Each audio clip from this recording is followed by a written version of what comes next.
thanks to TV Magic. We're taking, well, we're going to be a part of what's going to be a fantastic game of football today between Sorrento Sharks and, of course, Frankston Bombers. Frankston Bombers hosting the Sharks. They have played once already, I do believe. Michael Voss, as I... how are you, Michael, on this beautiful sunny afternoon? Yes, absolutely. We were both a little bit flat about 15 minutes ago, but we're up and about as the time has blown for the twos game. But I'll get into that shortly. There was an occurrence that happened, Michael, during under-19s where play was stopped. A bad, very bad. I've seen photos. I probably shouldn't have, but I've seen photos of a very, very, very bad ankle dislocation. And that young boy has been taken by ambulance to the hospital. So that resulted in an hour and a half delay. The game was obviously called short, waiting for an ambulance. But so we haven't played a full game here in the twos. Sorrento getting the job done over Frankston Bombers 7-7-49, defeating the Bombers, as I said, 3-6-24. So a nice win for the Sorrento Sharks 2 side. Under 19s also going down. That occurred in the third quarter, Michael. So the game was called, and Frankston Bombers under 19s, or the thirds, depending how old school you are, they take the chocolates and the 4 points. Just looking at the teams today, I know you're very, very keen on seeing the Bombers, but you're also spruiking Sorrento a little bit in terms of the names they've got. They've got a few back today. Bateman's back, and Lee Holke's back. I don't think one of the Britons played last time. Certainly, there's probably 4 or 5 from the last time we saw them against Rosebud a few weeks ago. I don't think James Hallahan played that day either. No, I don't think James did play that day. I think he had another little niggle in the knee, but he's received some treatment early up on the bench from the trainer. So look, both teams. I went out at halftime during the twos, and both teams looking very exceptional today. Both I suppose going into this game quietly confident. Probably Frankston Bombers with form, Vossi going into today's probably just ahead of Sorrento. They're still trying to work out. If you were able to catch the Toe Punt Footy Show this morning, I mentioned that they're still sorting some things out. They're still sorting some things out on and off the field. So with that said, Frankston Bombers, I think, just have an advantage going into today's game.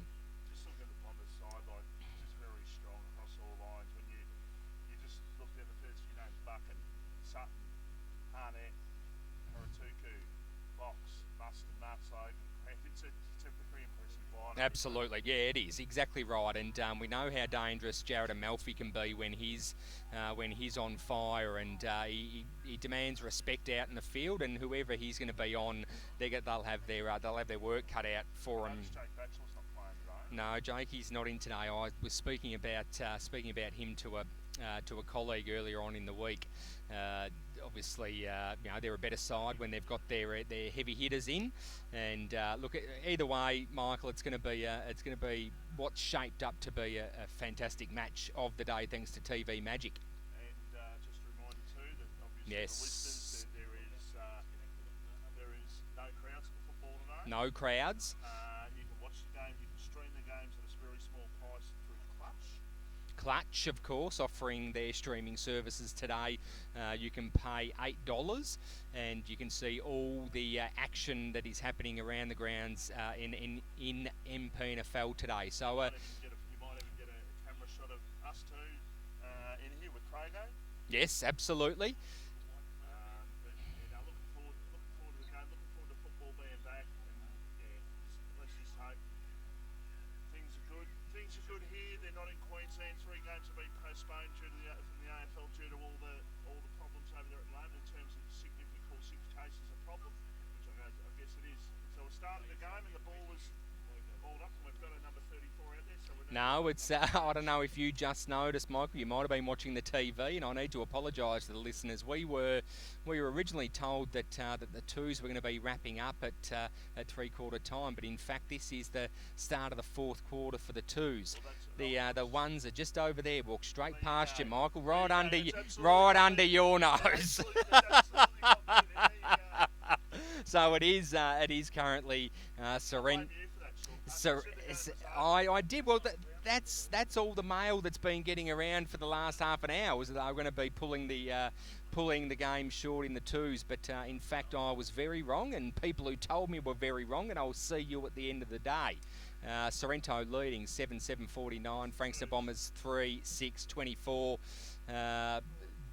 Very much down in the Sorrento end of the ground at the moment. So you would expect, I don't think, given the delay, as mentioned, under 19s, a young boy got taken to hospital with a bad dislocated ankle, but it resulted in the ambulance taking quite some time to get here, and they left him out in the ground. They were too worried to move him. He was obviously in a considerable amount of pain, and as you would expect, exactly right. So no doubt he was supplied the whistle when the ambulance got here, and just was on easy street then. But it resulted in, obviously, this game that we're currently seeing, the twos, it resulted in them starting 37 minutes late. So from all reports, we will be looking at kicking off, well, not in 4 minutes. So they might see the end of this game out, which is not great because I have dinner reservations. So I might just be, well, look, this has been, as you would expect, Vossi, and I know I'm preaching to the converted here because you've been trying to get to Queensland for about 18 months now, and but this event tonight is it's been moved 3 times, so we are going rain, hail or shine. It's a celebration of Pinot Noir at Point Leo Estate. So I'm going to be right in my element down there. No, Max. I don't think I could get a Great Dane across the line as a seeing eye dog, Craigo.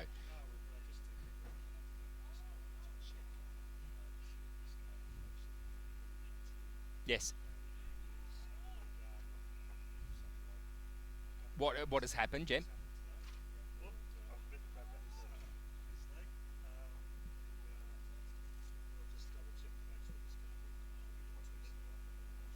Okay, well, you expect that. I mean, look, we're currently sitting at 1:57 p.m. of course, and we're a couple of minutes, in fact, just over 4 minutes into the 4th quarter of the twos game between Sorrento and Frankston Bombers, and I would expect that it will be cut short. However, I know that things can change. There doesn't seem to be any officials here today from AFL Southeast. So, Craigo, I know our executive producer, aka president, aka backbone of our great team, Nipple Susovic, has gone to rattle some cages and say, what in God's name is going on?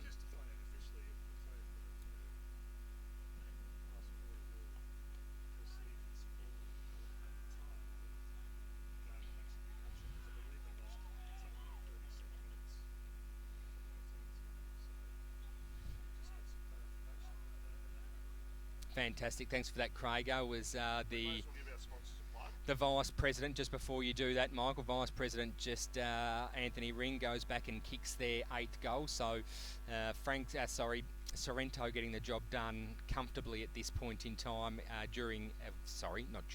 we are during the match, but presently at the moment. Our great sponsor, of course, TV Magic. Ray White of Frankston, who will be... Eliza Meats, they were the #1 sponsor of the radio station. Do you know that? What's that? Eliza Meats? Eliza Meats was the first sponsor. Is that right? Well, make sure if you are listening and you get a chance to go down to Mount Eliza, make sure you go and see Kev at Eliza Meats and his lean team, of course. Make sure you go down there and say good day, and at the end, I'm going to get there, BT. I'm going to get there. He's screaming at me, of course. Our cameraman entrepreneur, but also the manager of the station, Mr. Brendan Telfer, is just saying, Bendigo Bank, Bendigo Bank. Of course, progress signs, Eurocar, Solar Heart, there's Chic. There is plenty to mention, but Bendigo Bank, your community bank. If you don't bank with Bendigo Bank, it's probably time to think about it, because they're the only bank. They're not the big four, but geez, they go about business like they might as well be, and they're the only bank that will actually give back to the community. They have, I know, in the group where I come from, being Rosebud. Oh, look at that mask. Rosebud. That's supposed to cover your face.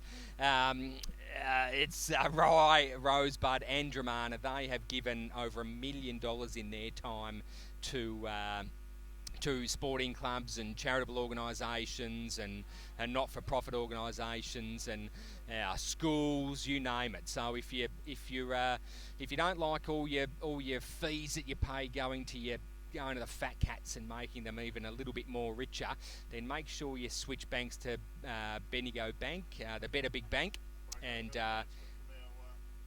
just found out from the game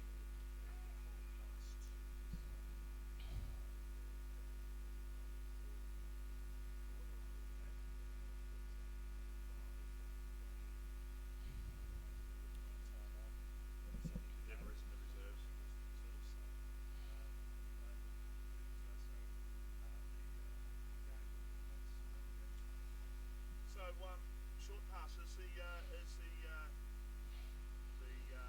household of the Kelly household. I'll call it the Kelly household. Yes. Has that been inundated with watching the Olympics this week? yeah, look, it hasn't.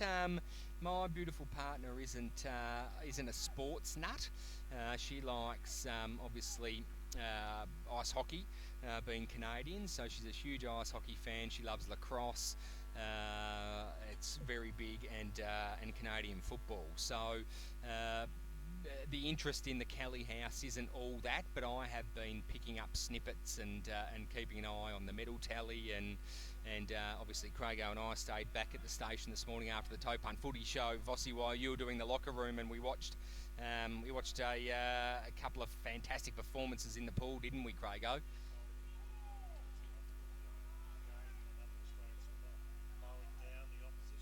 Absolutely. Yep, in the 800.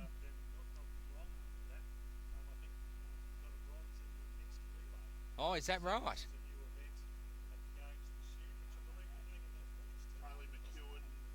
So is that... What a name that is. Absolutely. Is it Gobbledygook? Gobbledygook? Which is what you speak quite often.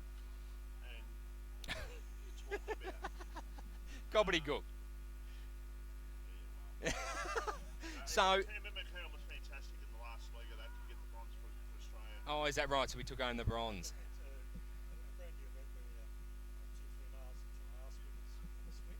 Ah.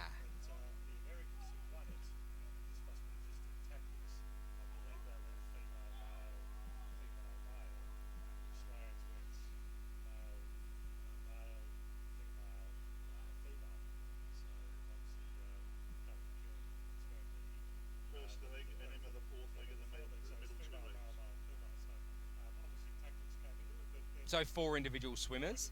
Yep.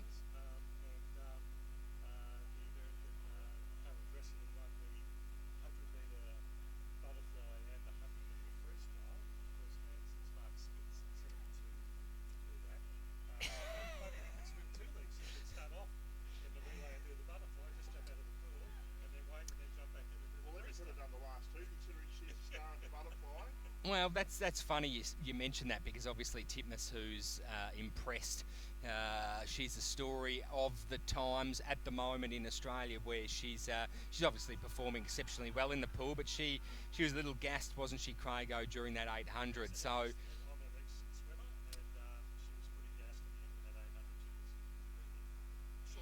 Short breaths. Yep. Do you reckon she might continue with the 800, or she might sort of maybe try and find another event? Because that 800 is taxing.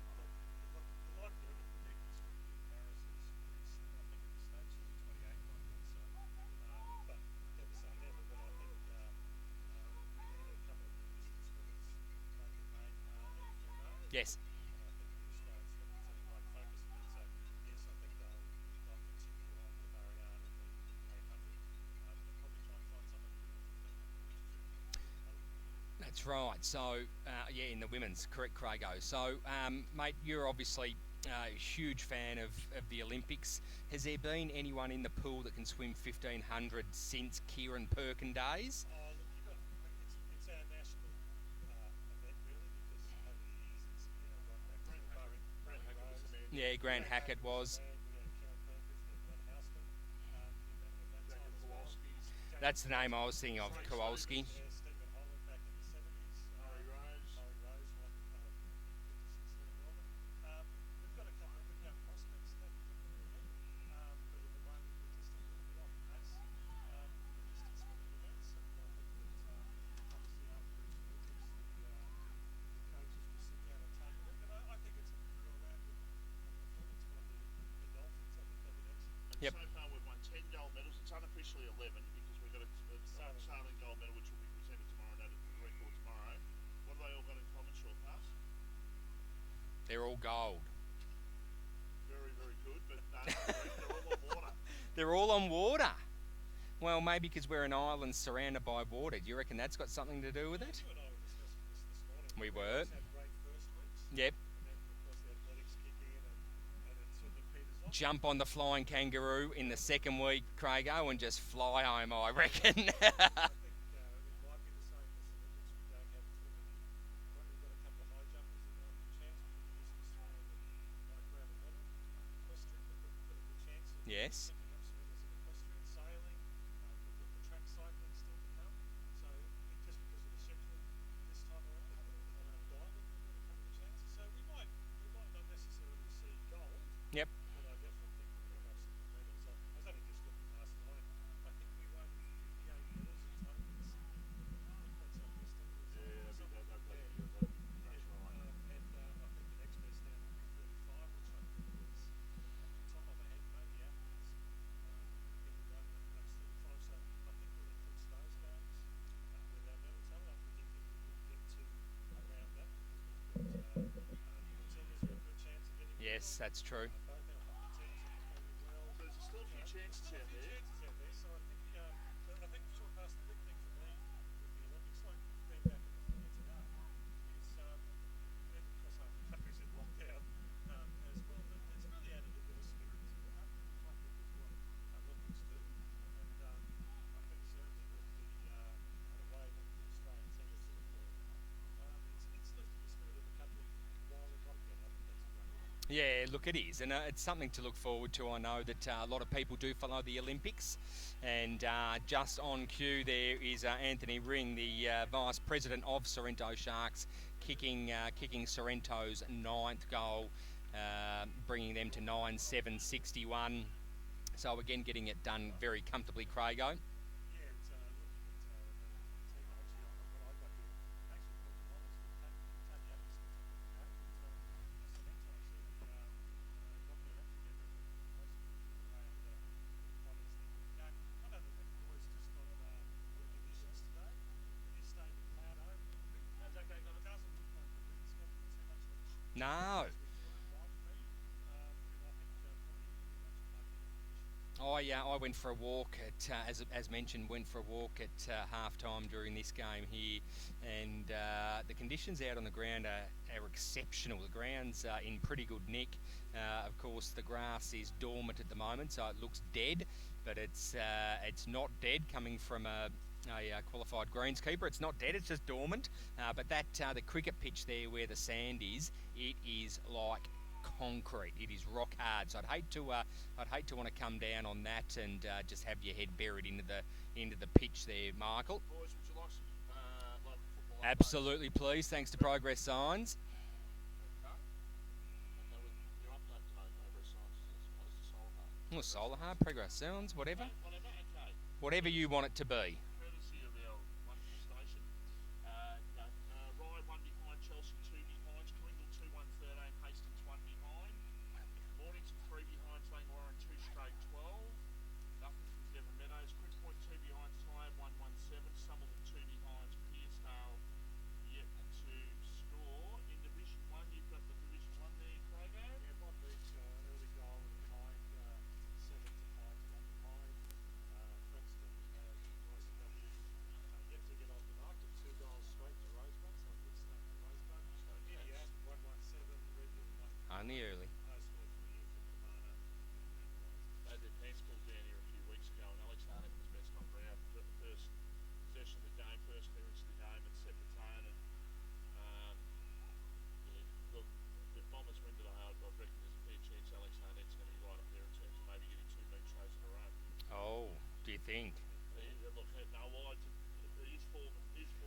Bit of a heartthrob. His form was just huge.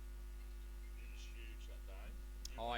No, I wasn't here. I was being wined and dined at another event, but that's okay. That was very entertaining. That was a good game of football was seen in Geelong. I haven't been to watch any AFL at Geelong before, so that was quite an experience. Beautiful ground to watch football from.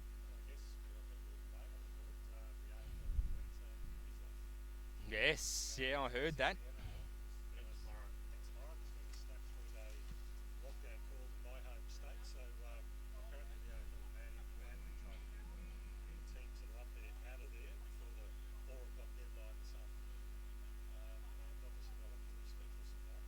I believe there was a couple of teams on the tarmac that were due to get off. I'm talking AFL, and they've been told that they can't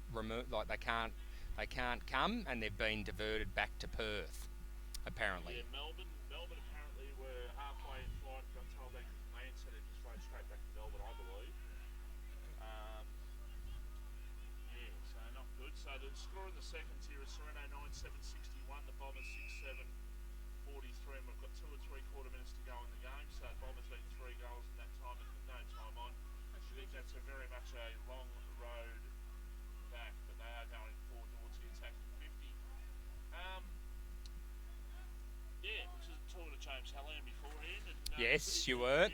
One of the things Hallis did say, he's looking forward to playing out here because this ground is looking probably the best it's looked probably when we've been out here. It's looking really good out there.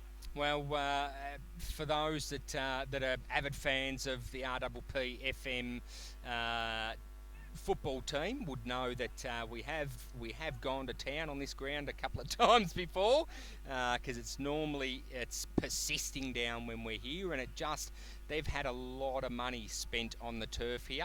It was all dug up, there was drainage put in, and it just didn't seem to do anything at all. It was, I won't say worse, but it didn't improve.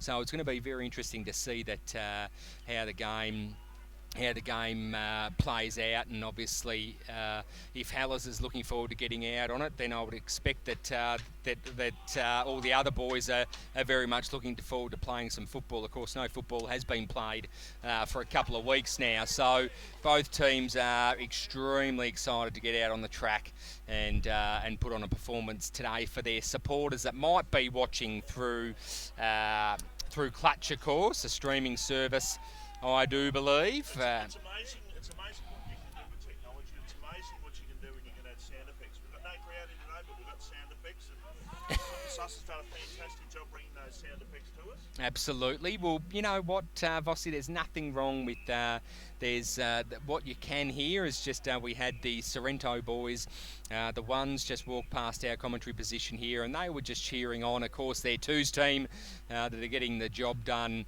quite comfortably at the moment. 9-7-61 plays Frankston 7-7-49, and we played well as 40 seconds to go in this last quarter. So hopefully it's going to be a pretty quick transition. The ones will come out and we'll get the game underway, which will be very, very exciting. Yeah, absolutely. Frankston Bombers, they're a very composed side, Craigo, so they know that their year rides a lot on this game. They need to get the job done today and just flex their muscles again, leading up to lockdown 5.0. They had all the form going in. So, as we mentioned today on the Topun Football Show, there was, that 2-week break's obviously going to set some teams aside from others. It's how they all managed at the end of the day during that lockdown period around what their involvement was by all their their trainers, their coaches, the admin team. What sort of involvement did they keep the boys active? Were their training schedules put in place? That kind of thing. So it just depends. I think I wouldn't be half surprised if there was some results today that surprised us all.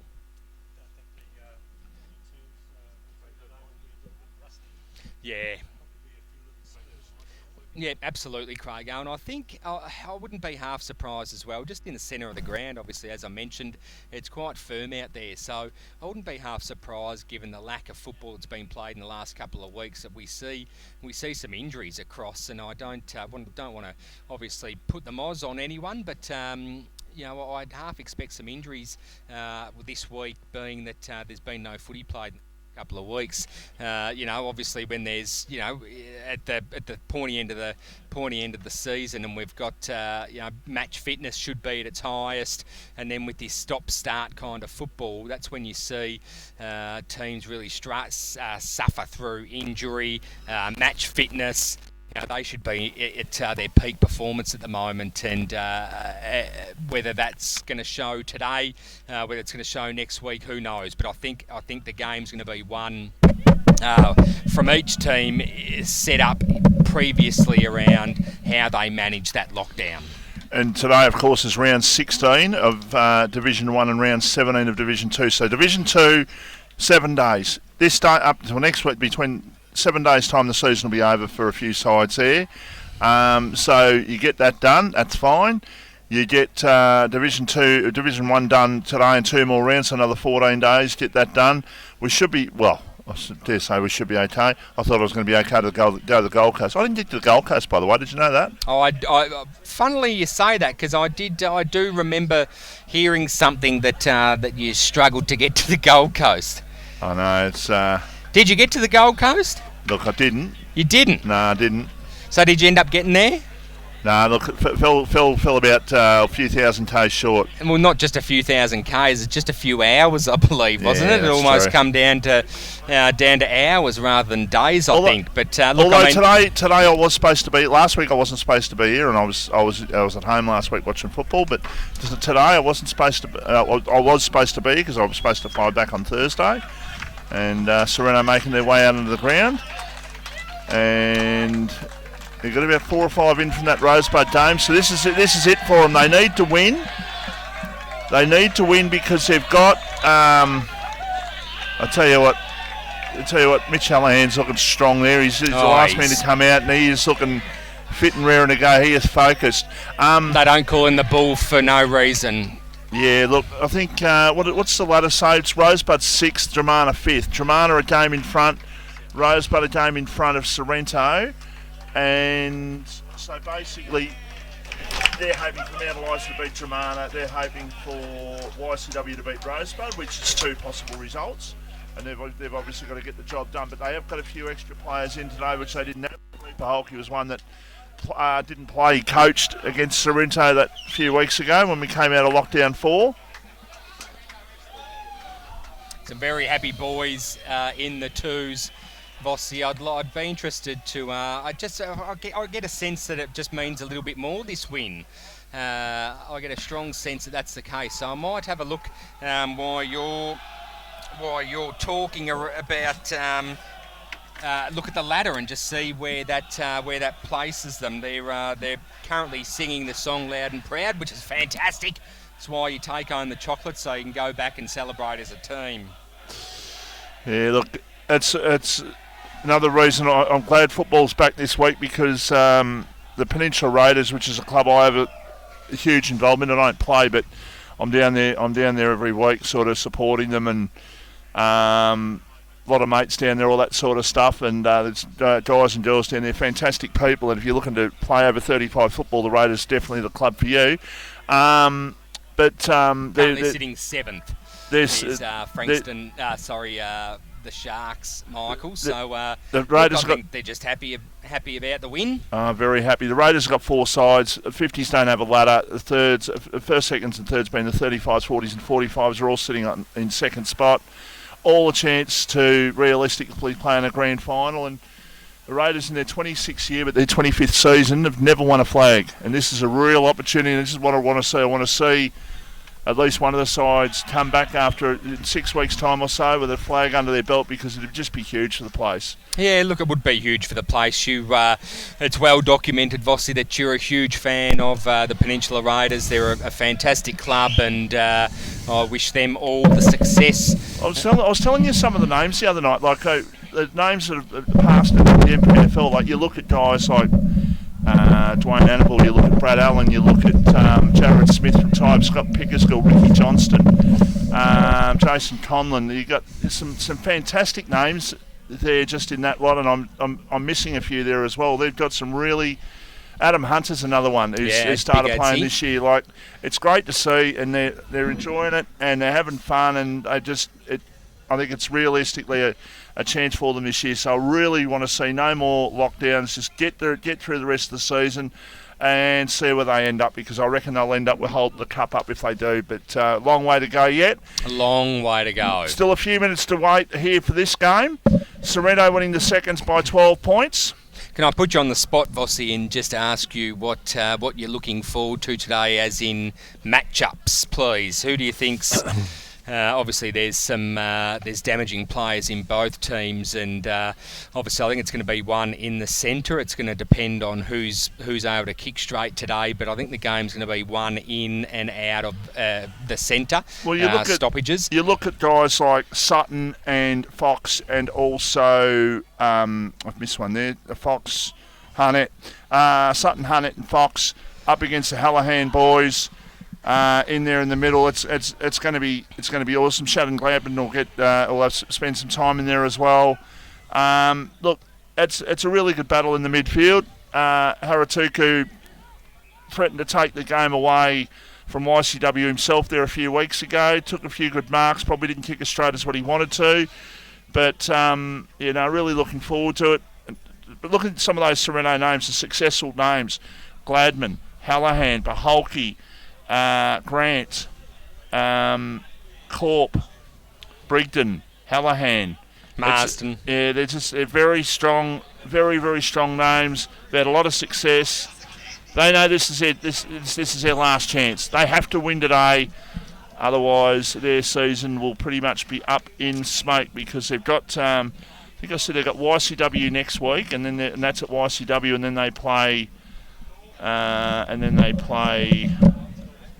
Red Hill the last game. Incidentally, are we doing the YCW Sorrento game next week, or is that just the first game? Admittedly, would have been the second time they've played. That's right, for the Towie Shield. Ah, yes. Yeah, absolutely. We'll have to clarify that during the week. I would have thought that we might be able to do the toe punch shield, but I know that there was talk when we had Sean Connell on a few weeks ago. There was talk around rescheduling that game, and obviously with lockdowns that have occurred already in 2021, that it might be a little bit difficult. But we will let the listeners and viewers know through the week what game we will be doing, thanks to TV Magic, of course, one of our fantastic sponsors and a major sponsor for the match of the day here at RPPFM. Let's go through one more score update before we start, because we're about a minute off starting, I dare say, maybe a couple of minutes. Umpires are certainly making their way down. The players just going through the last of their warm-ups. Bomb Beach 4-1-25, Pines 2-1-13, Rosebud 4-1-25, Stone Cats 2 words, 2 straight 12. Now, that couldn't possibly. Look at that score. That could not possibly be right in terms of the. No. Read that score out, short pass. So it's 0 goals 14 versus 0 goals 15 points. That's Red Hill and Edafale. It might be 15-14, but there's no way knowing that two sides have scored 29 points between them in terms of behinds. Mount Eliza 1-2-8, Dramana 1 behind. And in Division 2, we'll just give you the score updates here in Division 2. And we see that Rye 1-2-8, Chelsea 2-3-15, Coringal 3-1-19, Hastings 4-4-28, Mornington 2-4-16, Langwarren 4-1-25, and short pass sends his regards to Mitch, by the way. Oh, Mitch, if you listen, you're not listening, you're playing football, but big fan of Langwarren just in general, Michael. Yeah, no, I know. Joshy Beard, Blake McCormack, of course, co-coaches of that brilliant Langwarren side that are just going along very nicely. Josh is he's a fan of the. He's not as big a fan as what, say, Somerville coach. Help me out here. Wiggy, thank you. You're welcome. Maybe not as big a fan as what Wiggy is of volatile bossy. It always comes back to that, doesn't it? Somehow. It's What is it? It's a It's a juggernaut, self-proclaimed. If you've never had the opportunity, we're going to we discussed it in our post show meeting this morning that we're going to do something special for the finals. I hope you're listening, Sus. No, because you were part of it. You were part of the conversation, of course. Sus, whenever he joins us, is a fantastic inclusion of the Toad Bun Football Show. But we are going to put together a best of volatile Vossi. So for 2021, we'll be putting together a best of series, much like the footy show does or did with Street Talk. It'll be the best of volatile Vossi. So we expect your performance in the next couple of weeks just to be a little bit more special. A little bit sharper, okay. Not sure, I wouldn't say sharper, but I just want that volatility to really come to the forefront and shine. I don't even care if you throw something, just get up and about. Devon Meadows 2-1. Oh. 39. Cribby 3-3-21. Tired 1-1-7. Somerville 4-3-27. Pearson hit the score. I'm not sure. I could have gone with this morning just quickly, but I didn't because I thought I might have gone with it 2 weeks ago. But recently, I think it was a guy in WA around midnight. He gets there and he comes out. He ties some sheets together, about 8 or 9 sheets together. Yes, and he comes out the window. Absolutely. And then he gets caught a short time later. It's like, what sort of buffheads are these people? Seriously. Mate, that's someone that's watched too many movies, I think, because that's what they do in the movies. I know. You don't actually do it. It's not real life. Sheets don't withstand upwards of 80 kilos. It's not possible. It's in the movies. It's fake. So so basically what you're saying is he thought he had a really good idea, but it turned out to be a crap idea, and he got caught, and rightly so, the buffhead. Here we go, Michael. Okay, sorry, volatility over. Let's concentrate on the football. Alex Harnett, the first kick for Frankston towards centre half forward, going up there and not taking the mark. There was Buchan, the ball on the ground. A chance there for the Sorrento defence to try and clear, but the hand pass was over the top. Still an opportunity for the player there in Jackson, it was, who got the hand pass out. They're in defence here, Sorrento. They're under the pump, but they're going to try and work towards the line. A quick snap there by Sutton goes through for by Haratuku, I should say. Just across the goes face, through for a point.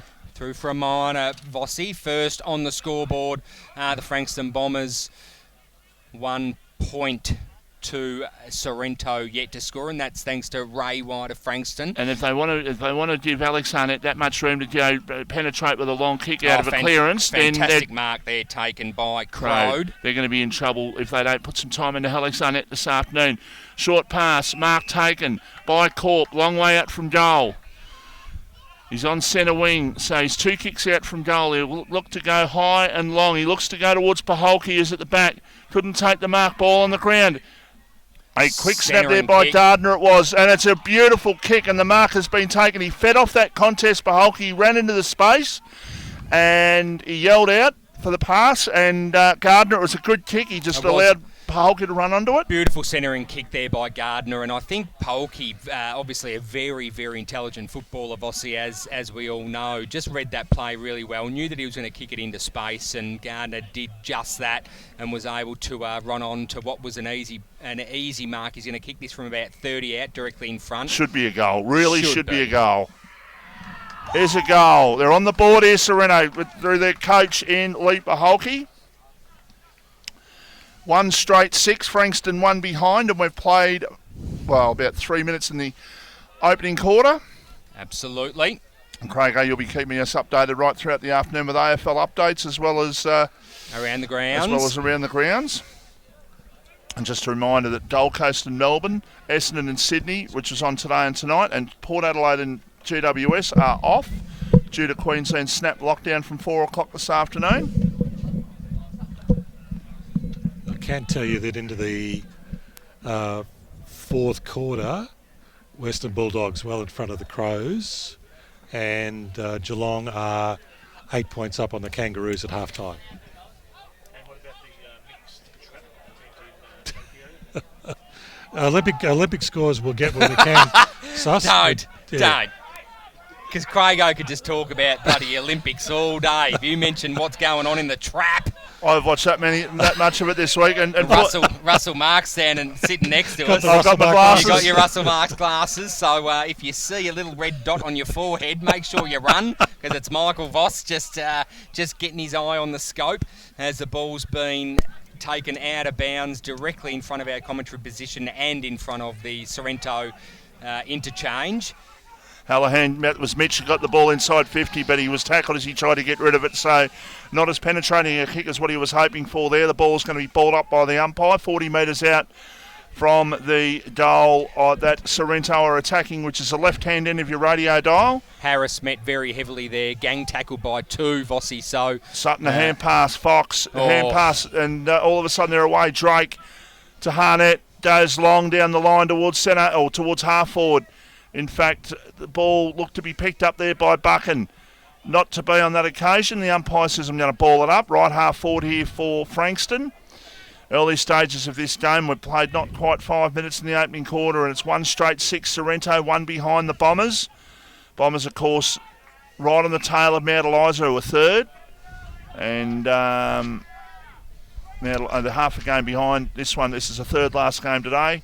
They just need to win 3 games and hope that Mount Eliza slip up. If you are joining us today here live from Greg Beck Oval, where Frankston are taking on Sorrento Football Very lonely Netball existence Club. here with no crowd, short pass. Yeah, no, very lonely existence. There's a few cars around the ground on the hills and whatnot, but I think they're players' cars. They opted to watch the game from the other side of the ground, which is fair enough. As players, they can do whatever they want. Mitch Hallahan, a high kick. That's a more penetrating kick.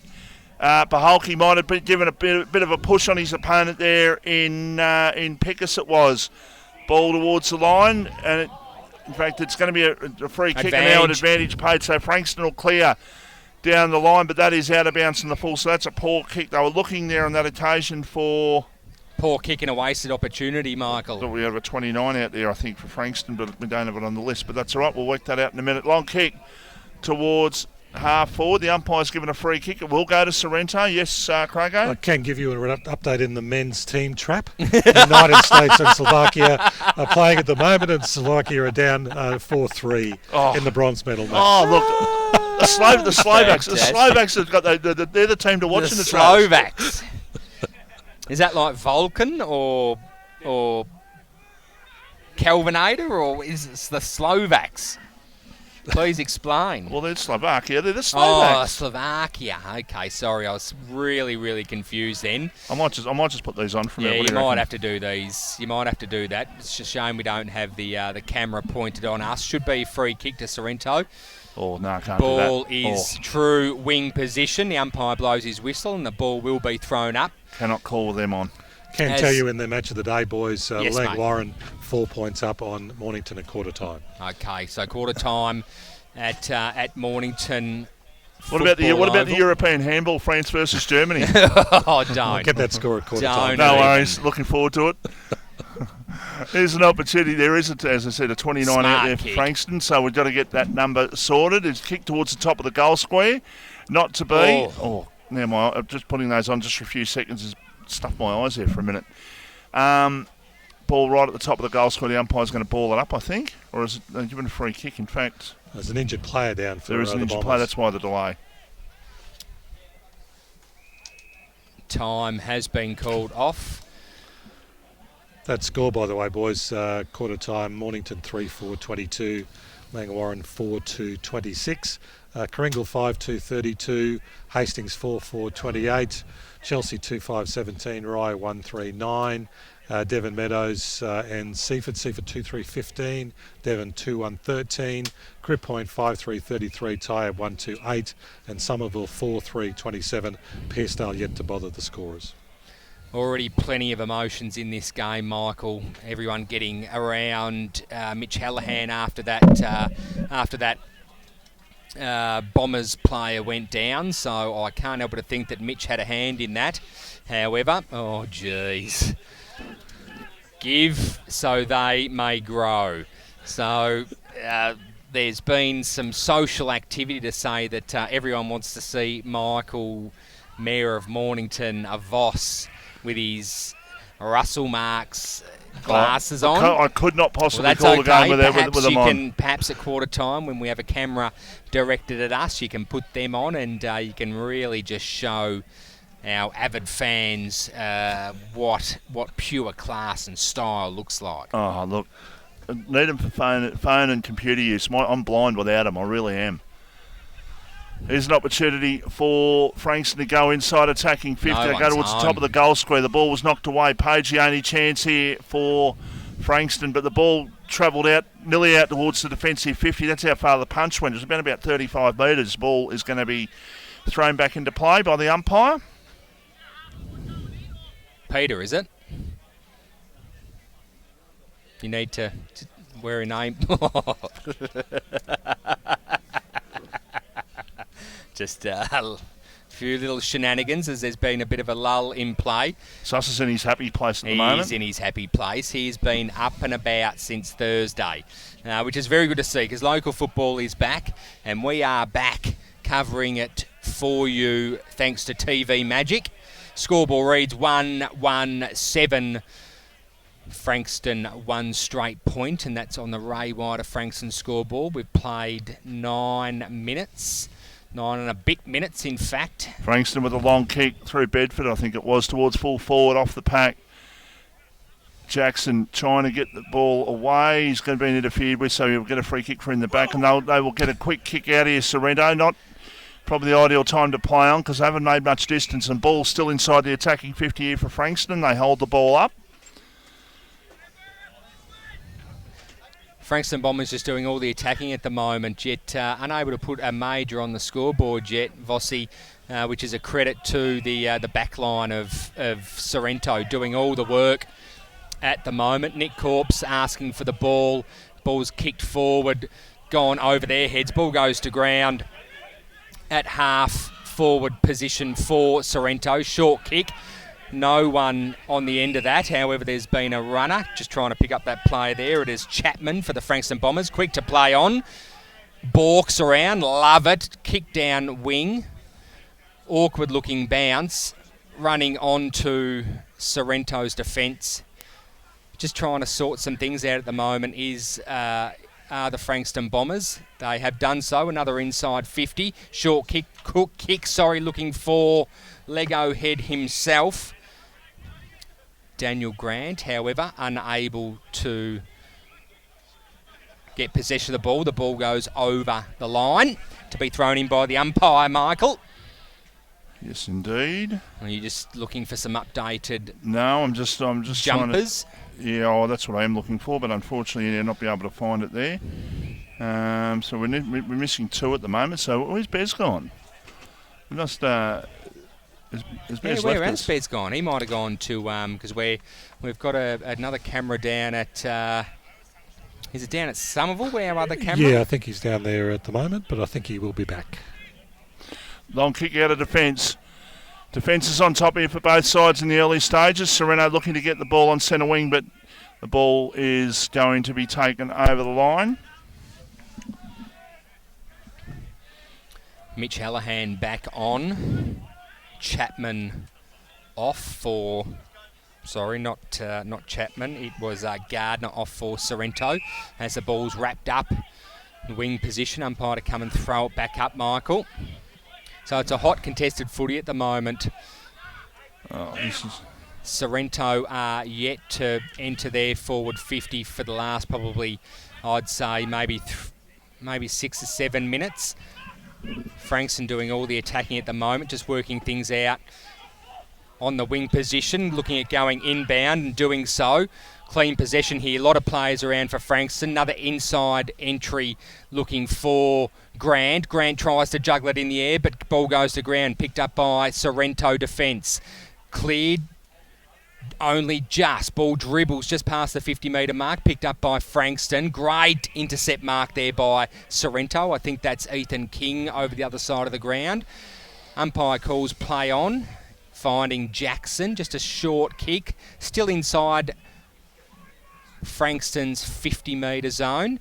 Jackson goes long, opposite side of the ground, finds an opponent there. Looks like...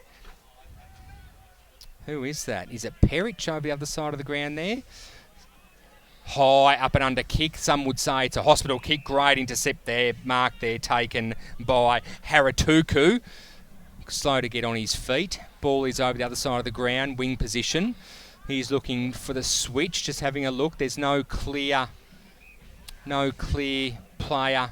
So he's just going to go long down the boundary line. And when I say long, that was a 60-metre kick. Lux of Fortune lands in the hands of. Long kick just outside of 50. Going, goal! Frankston put her first on the board. 1-1-7 plays Sorrento, 1-1-7.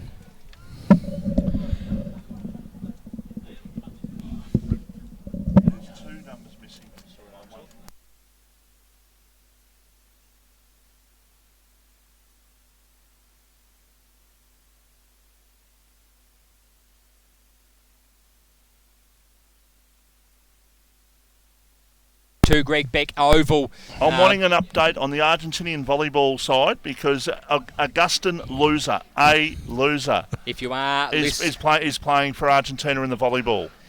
If you are listening and you have access to that particular event, make sure you send it through to Michael. Oh, it's craziness, some of these names, I tell you. Anyhow, we got the ball at attacking side of the centre here for Sorrento, and the umpire says I'm going to ball it up. Scores are locked up here. 1-1-7, as I mentioned just before the break, V1-1-7. We played just over 14 minutes at Greg Beck Oval. Mitch Hallahan takes the ball out of... Kingsbury just drags him down like a rag doll. Yeah, it did. Manhandled him. There is about half the size of him is Kingsbury. Mitch Hallahan opting for the very, very flashy boots today, so he's going to want to perform well. As Sorrento take the ball out of that stoppage. Ball locked up again. There's been a free kick paid for high. Bombers in possession now. Neat looking little kick going to Haratuku again. He's had plenty of it. Long inside 50 kick only to be chopped off by Sorrento's defence. Looking for the change is Sorrento. Not happy with that. Goes back to Brigden. Brigden with the ball now. About 20 out. Looking for the switch. Brigden with a long kick outside. Looking for and finding Mitch Hallahan. Mitch Hallahan sells some candy. Wishes to play on and does so. But a poor kick. Poor kick's been chopped off by Drake. Drake's quick to play on. Looking to go in the centre of the ground. Does so. Ball goes to ground. Divers play on it. Players dive on it, I should say, Michael. Just a quick update too. Argentina beat Tunisia yesterday 3-2 in the volleyball, and they're playing United States tomorrow at 10:45. PM. I might have a look. I might stream that game and see how Mr. Loser goes. Just to detract off the football at the moment, how's the ruckus going on with what the volleyballers and the handballers are wearing and all that?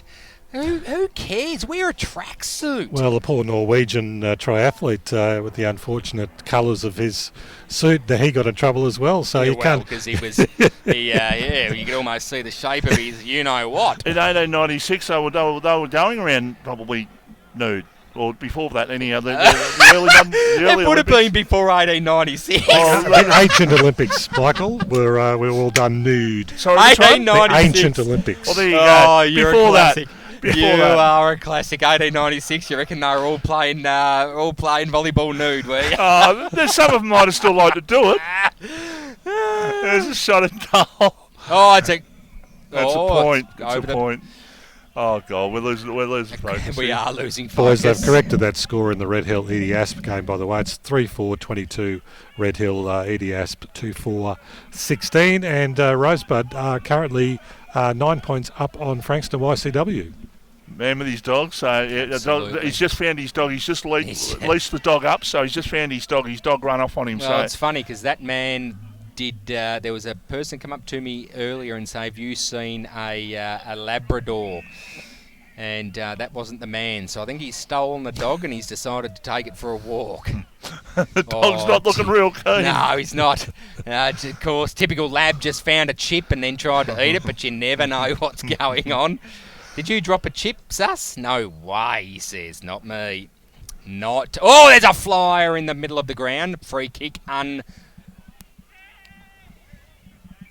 Ball has been called back. Unrealistic to attempt there at a mark. Brigden with the ball now, looking for an inside 50, does so, looking for Paholke, but ball just gets caught up there and it's been chopped off by your man Harnett, Michael. Short kick finding Greeley. Greeley quick to play on, going to the centre of the ground. Poor looking kick. Bo Musson with the ball now, gathers, looking for options, goes long. Smart kick, that man there. Brigden, though, contests the ball heavily and wins that contest. Ball in true wing position, pavilion side of the ground, just tossing around. Sorrento still with the ball. There's been a free kick paid there for heavy contact. Looks like on one of the King boys. It is Ethan King, but he's on his feet now. Long kick down the centre. Amalfi goes up, juggles the ball. Umpire says play on, no mark taken. I thought that was a mark, Michael. Not sure if you saw it. No, but I found another number out there that we haven't got a name for. Amalfi had 1, 2, 3, if not 4 touches. So disappointing there. Fox with the ball now. Quick kick out of that pack, looking for Grant. Grant couldn't do it any justice. Great smother by Jackson. The Silver Fox now. Grant with the ball, running through the centre of the ground. Goes long. Poor kick, though, being met by Mark Slogan. Was met heavily again by Dabrowski. Dabrowski didn't like that free kick. Play on, says the umpire. Kick down the line. Pack fly. Beautiful mark there has been taken by Buchan. Buchan quick to play on, goes inside 50, looking for a contest. Ball goes to ground. Sorrento doing all the work in their defensive 50 at the moment. Geez, they're looking good defensively, Michael. Yeah, both defences on top. 1-2-8 Sorrento, Frankston 1-1-7. We've played 20 minutes in the opening quarter. Oh, there's a snap. Oh, from the the coach. So Mustard's put through a goal. And that is the second goal on the board. So as I talk about defences being on top, Bo Muston pulls out a beauty. 2-1-13 Frankston, Sorrento 1 goal 2-8. And that is on the Ray White of Frankston scoreboard. Got to love something from nothing. He took 1 or 2 steps at the leash, just leant back on that and caressed that ball straight through the hay diddle. He's going to come off for a well-deserved break. When your coach does that, you tend to get up and about. So let's see what the next 5 minutes holds for the Frankston Bombers. Can Sorrento stop the freight train that it's about to occur? And that man there's going to do it. He's Mitch Bull Hallahan as he just bustles through the pack. Ball goes to ground, only to be met by a defence of Frankston Bombers. Players dive on him.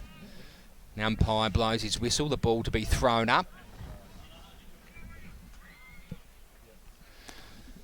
There's his name right there. Augustin Loser.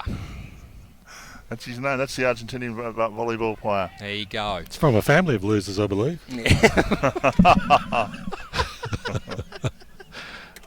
Just a little Argentinian volleyball joke there. Yeah. A little bit of an Argentinian volleyball humour. Just a note, two boys, Hartnett's obviously not been in the game too much and wearing some very interesting strapping around his head. It's actually around his face. He must have some sort of facial injury or broken nose perhaps or something like that. I only just noticed it when he ran past us here a moment ago. Drake's got the free kick in the back line for the Frankston side, so they just got to try and clear here. The Bombers haven't been clinical. Sorrento played all right to be only 5 points behind. You could argue they probably could be in front here, but not to be. There's a short pass towards Fox, who goes to the mark but couldn't take it. Oh, quick hand pass by Grant to Fox. Back to Sutton. They combine so well, those two. Sutton a hand pass to Kingsbury. Back to, I think that's Sutton again. It goes long towards full foot to mark. Fantastic mark. And Big Haratuku has said, I've taken the mark and I'll kick the goal, but it's not a goal because he's been interfered. I marked that. Ready. Now my sheet. I need a new sheet. What's been restored?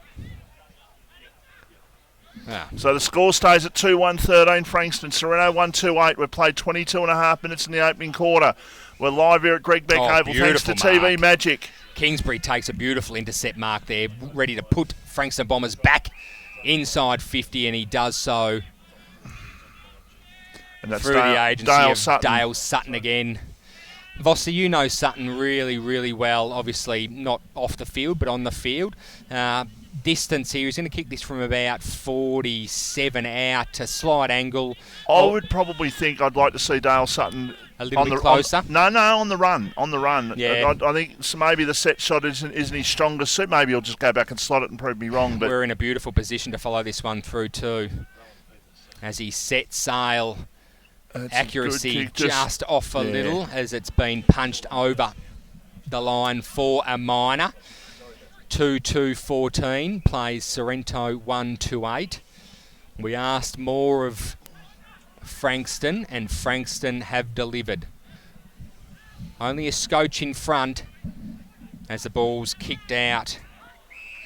So if a loser comes from a family of losers, does that mean he comes from a long line of losers? He probably does. He probably does. I had to think of something. I know! It's taken you about 7 minutes. There's a short pass and the mark has been taken by Haratuku here for Frankston. Now, we're not going to have too much time on in this first quarter, it's fair to say. Although there was an injury there, maybe an extra minute or so added on. But 24 minutes in the opening quarter and this to go to a 2-goal margin. So Haratuku goes back and kicks the goal. That's a good-looking kick. Now good-looking kick, Michael. It's a double mess on your page now because you scrubbed the goal. It's a double mess, mate. I need a new sheet. I can't work in these conditions. I've got OCD. It's no good at all. Haratuku, he made a mistake last effort. Not a mistake this time. Kicks the Bombers third, Michael. 3-2-20 plays 1-2-8. Margin is 12 points. And what's that on thanks to? That is thanks to the Ray White of Frankston scoreboard. Well done, you. Double points. I went to, after I left the radio show and put together these amazing team sheets that I've just putrefied mine, I stopped in at Tully's to get I stopped in at Tully's to get a beautiful... we're on air, mate. Shot a goal mark taken by Paholke. Well, now, what did you get at Tully's? I got a European smoothie. Zucchini? European zucchini or something like that? Lee Paholke's going to be pushed around here. He should kick the goal, mind you. But that's got to be... generous. I'll say this, umpire, generous with the angle. He should be around about another 4 steps. Yeah, he should be around another 4 steps.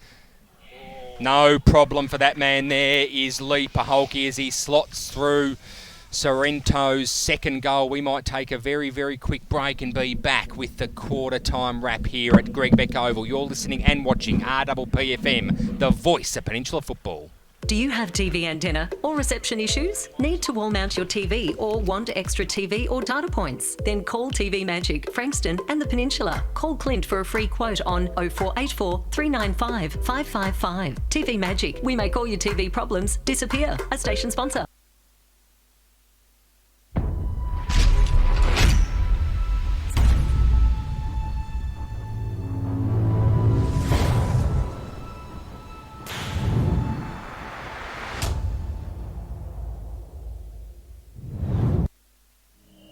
There's a quiet revolution happening on the rooftops of Australia. And at Solar Heart, we're proud to be leading the charge. One home, one family, one solar panel at a time. Helping smart Aussies make a real difference to the planet, cutting their energy bills and connecting them to their smart energy future. Get smart. Get Solar Heart.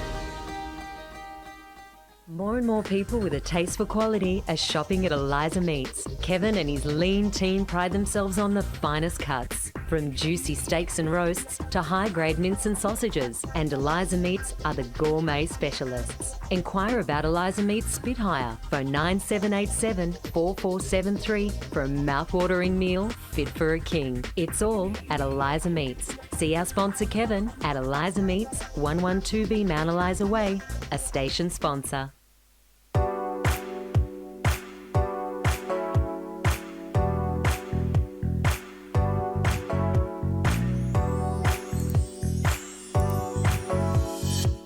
Do you have TV antenna or reception issues? Need to wall mount your TV or want extra TV or data points? Then talk to TV Magic, Frankston and the Peninsula. TV Magic are your local TV and antenna specialists. We look after everything: TV, home theatre, satellite, plus all electrical work. Visit us at tvmagic.com.au or contact Clint for a free quote on 0484 395 555. TV Magic. We make all your TV problems disappear. A station sponsor.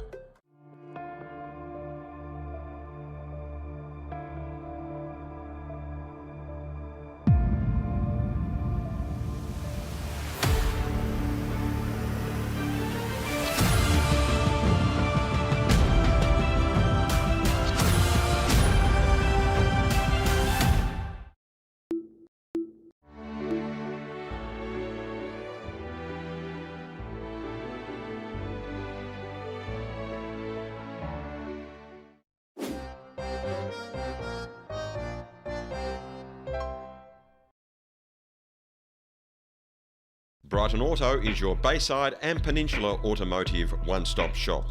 This all-in-one award-winning Mitsubishi, MG and SsangYong dealership is also offering Holden certified parts and service.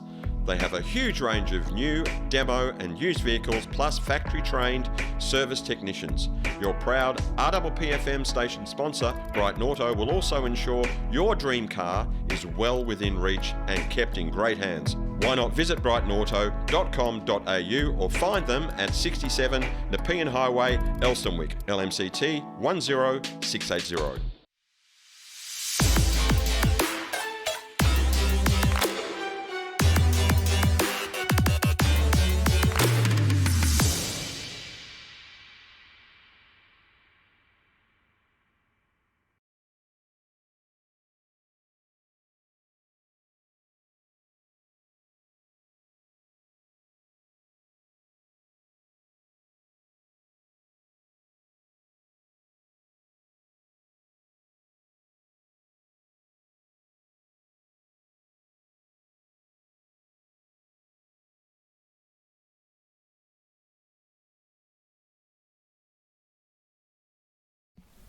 From Division 2, and it's Rye 4-7-31, Chelsea 3-5-23 at half time. Kringle and Hastings 8-7-55, Kringle 7-3-45. Langwarren have kicked away in the second quarter, 10-2-62, Mornington 4-5-29. Seaford 4-9-33, Devon Meadows 2-2-14 into the second quarter. Crib Point 8-4-52, Tyab 3-6-24 into the second quarter, and Somerville 5-9-39, Pearcedale 2-2-14. Thanks for that, Craigo. If you are joining us through Clutch streaming service, we've got some fantastic images coming up to you in the huddle of Shark Park. Umpires are calling players back to the field. They know they want to get this game moving. But Lee Paholke there doing all the directing, which is fantastic to see. He has taken the job. That was Luke Tapscott's. That was Luke Tapscott's. Thanks for that, Michael. Just a little brain fart then on my behalf. And could be just warming the seat for Alistair Clarkson. And could be. And Nathan Buckley was rumoured on the show this morning. Well, they might pluck a local and then have Alistair and Nathan just as the face of the club. No, just assistants. Do you reckon? Oh, I reckon both. I reckon it'll be interesting to see what Nathan does. Obviously, now that Alistair's free, there's plenty going on. But Sorrento have emerged from their huddle, taking their positions, and the coaching staff of Sorrento Football Club are currently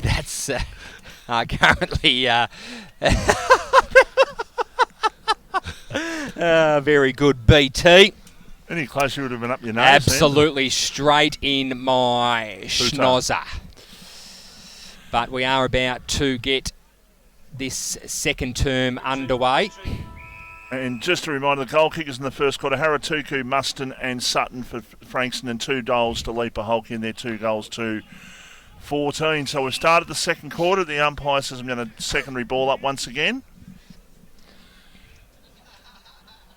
So ball up to take place once again. Knocked down by Pryor. Did he have any?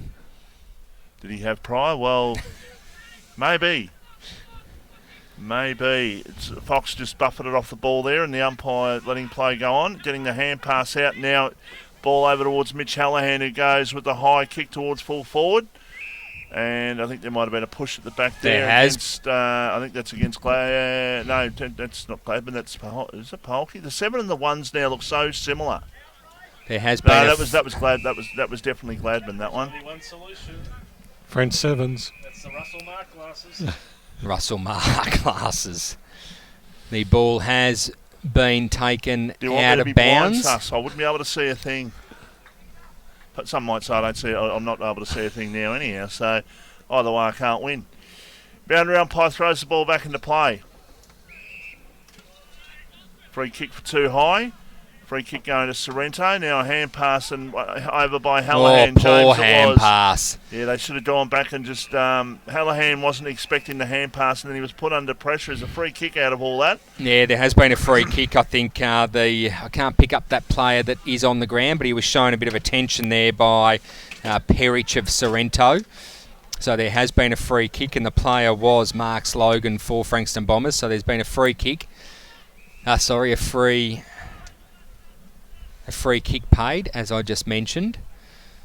I know, there's a TV in front of me that I can call off, and I just did. High up and under kick, as we used to say in the old days. A hospital kick, no mark taken. Buchan was a chance, but not so. Frankston in possession of the football. Long kick, beautiful looking kick down the centre. Looking for the switch to the wing position. Long kick inside 50. No mark taken. Ball's been knocked out of bounds. Young Sorrento under 19 kid there. Looks like he's packing a snowboard in the car. Mate, there's no snow around here. Get away while you can. I hope you've had a COVID test. Otherwise, you're not going to be going anywhere. 3 days, 72 hours you need to be COVID-free for before you can go up to the snow, visit the Alps. You've been to the snow? I'm a seasonal member. I go up every year. I love skiing. Fair enough. Yeah, didn't know that, did you? No, I didn't. No, I love skiing. But you've got the beard and the beanie for it. Absolutely, I'm mate. It's all about the look. With Ash's background, she would definitely be a fan. Funnily, you should say that, Vossi. That's why she lives in Australia and not in Canada, mate, because she hates the cold, she hates the snow, can't ski, can't snowboard, hates it. But she's, mate, if there was an event in tobogganing, she would be your girl. She's an incredible tobogganist. Can I just say that? She will beat anyone down the slopes at tobogganing. Fair enough. So, Frankston with the ball. Nothing much has happened. It's still 3-2-20 to 2-2-14. Short pass looking for Kingsbury. Goes over the top of him and then ends up in the hands of Jackson. He'll go back and get the kick away for Sorrento out towards the centre wing. Looking for and finding Brigden, but the boundary line beats them. Corp, I think that was, and it was out. Is it Corp, is it? Out in the fall. Oh, yeah, Brigden's there. Thank you, Michael. Nick Corp, there's a little howdy-do over the opposite side of the ground. Not fair, boys. 2-on-1. Break it up. Continue with the football. Nick Corp showing a little bit of attention. I think that's to Mark Slogan. As there's another inside 54 Frankston. Ball goes to ground. Free kick paid going to Sorrento for a high contact. Going to Jackson, in fact. Jackson's looking around. Gives a ball off to Grant of the Daniel variety. The Silver Fox, that is. Running onto it is Perich. Perich with the ball again. Cute little hand pass. Looking for Lee Paholke. Luck's a fortune. Ball goes past. Only to be met by... There's been a throw. Absolutely. We saw it from over here. It was Ringer. You're absolutely right. There was a throw. Free kick being paid to Lee Paholke. So Polks is going to kick this on a pretty severe angle. He's a long way back. He's trying to improve the angle. Umpire says that's okay. It's about a 50-metre run-up is Paholks. He's going to kick it essentially from about 20 metres. Amalfi on the mark. He's trying to get direction from the umpire as to what to do from here. Do I stand still? What am I doing? As he sets sail, umpire is forced to do some work. Being pushed through for a minor, Michael. First score of the second quarter took 5.5 minutes, and it's Sorrento 2-3-15. Frankston 3 goals 2-20. It's on the Ray White of Frankston scoreboard. Went here live thanks to TV Magic. Just a note, boys, Western Bulldogs were 49-point winners over Adelaide. Okay. Bulldogs, they are the team at the moment, aren't they? Of course, beating Melbourne last week. Or was it the week before? I lose track. Last week. It was last week. I just have the feeling that... Which I'm going to throw something at you in a minute. Shut up. People are sprouting about Geelong. I don't think... No. Geelong are just, in my mind, too old, but they need the week off in the finals is what I'm trying to say. Too cute for Jackson, looking for the boundary line and finding it. Well, Geelong are, 11 points up over the Kangaroos at the moment, so it's a close game down there. Beck Gardner across the line, umpire to throw the ball right in front of an empty pavilion here at Greg Beck Oval. Not a soul to be seen. Not a soul, only officials and players that have already taken the field today, being 19s and the 2s. The famous Sorrento famous Ben McCormack standing there along with some stalwarts of Sorrento Football Club, Anthony Ring as well.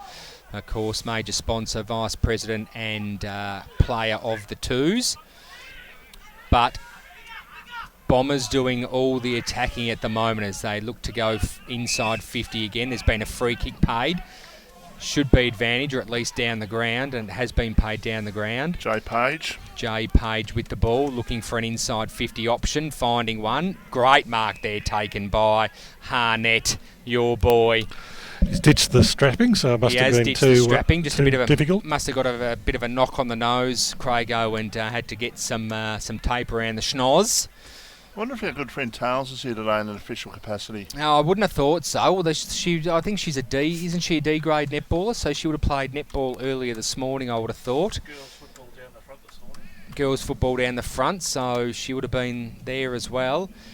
Shot at goal misses. It does miss. 3-3-21 plays 2-3-15. It's Frankston by 6 points here in the match of the day. So thanks to TV Magic. If you want magic done with your TV Magic are your people. Oh, Struth. That is just pure class. It's just poetic, isn't it? It's poetic. You're a man with words. Well, I am a wordsmith, short and he is the voice of the people. As he keeps on telling us. Yeah, exactly. Exactly right. The Mayor of Mornington, Michael Voss, of course. As James Hallahan brings the ball back in, as you were about to say, Michael. Long kick. Luck is a fortune. It's been beautifully taken by Barber. Barber looking for options. He's going to go long down the boundary line, but only to be chopped off by the defence of the Bombers. And it is Mark Slogan. Thank you. I was getting there. Short kick finding Harris. Harris quick to move it on. Looking for the switch. The switch is on, but not many options. Looking for and finding... Is that number 11? I don't think I have a number 11. That's okay. Quick to play on. Harris with the ball now. Inside 50 again. Good defence of Sorrento. Short kick. Only to be chopped off by Frankston Bombers. Looking for an option, finding one, centres the ball, improves the angle heavily. Oh, he's got Amalfi on the outside. Kingsbury with the ball now. Looking for short little kick, finding Grant. So Grant is a chance from here. Slightest of angles, going to kick it from about 45 out. You'd back him every day of the week, Lego Head. He is paid to kick these. He is obviously a high-profile player for the Bombers. He's paid to kick these, and he should kick this. Beautiful strike of the ball, but has pushed it way right. That wind might be a little bit stronger out there, actually, than what I think. I think you're being polite. It's gone almost out of bounds on the full, only just shaving without hitting the point post.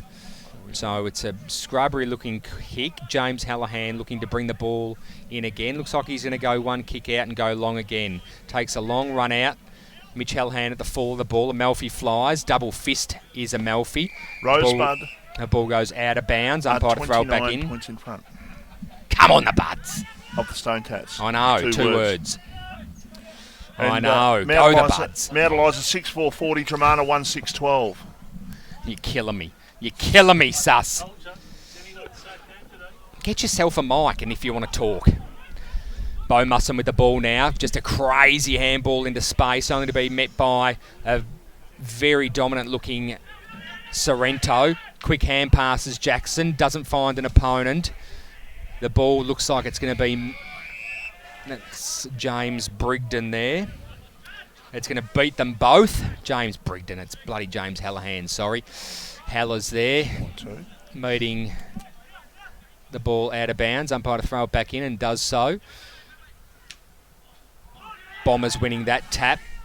Only to be found by Hallahan. He goes long inside looking for his coach there in Paholke. Ethan King looking to run onto it. It's a foot race. Will it beat them over? Ball inside 50 still for Sorrento, but it has bet them over the line. So a very low scoring game here, but it's a game that both sides are well and truly in. 7 points is the margin in favour of the Bombers. They just need to find a win here this afternoon, and well, Sorrento obviously need to find a win as well if they're going to be a chance of playing in the finals as well. So both sides have plenty on the line here this afternoon, no doubt about that. Distance has improved, but ball's gone out of bounds again. It's been taken out by Mitch Hallahan. So Pryor beats Corp in the ruck, but it was only tapped straight down, and Sorrento had a flying shot and missed to the far side near the public toilets there. Missed everything, Michael. So the margin is still 7 points here in the match of the day. We're live here thanks to TV Magic, and the best on ground will get that magnificent Eliza Meats meat tray. Yes, they will. Beautiful. Thanks to Kevin, the team at Eliza Meats of Mount Eliza. Purchased a few there over the time, and I'll tell you what. Purchased a few what? Meat trays. Oh, they're, really? they're magnificent. Yeah. Did you purchase them, or did you just not allocate them to the best on ground? No, I actually purchased. I purchased. I did purchase. Did you walk up and to the counter and say, "Do you know who I am?" Well, it's only natural they should know who I am. Man of the people. The head wobble of the man. Oh, I love it.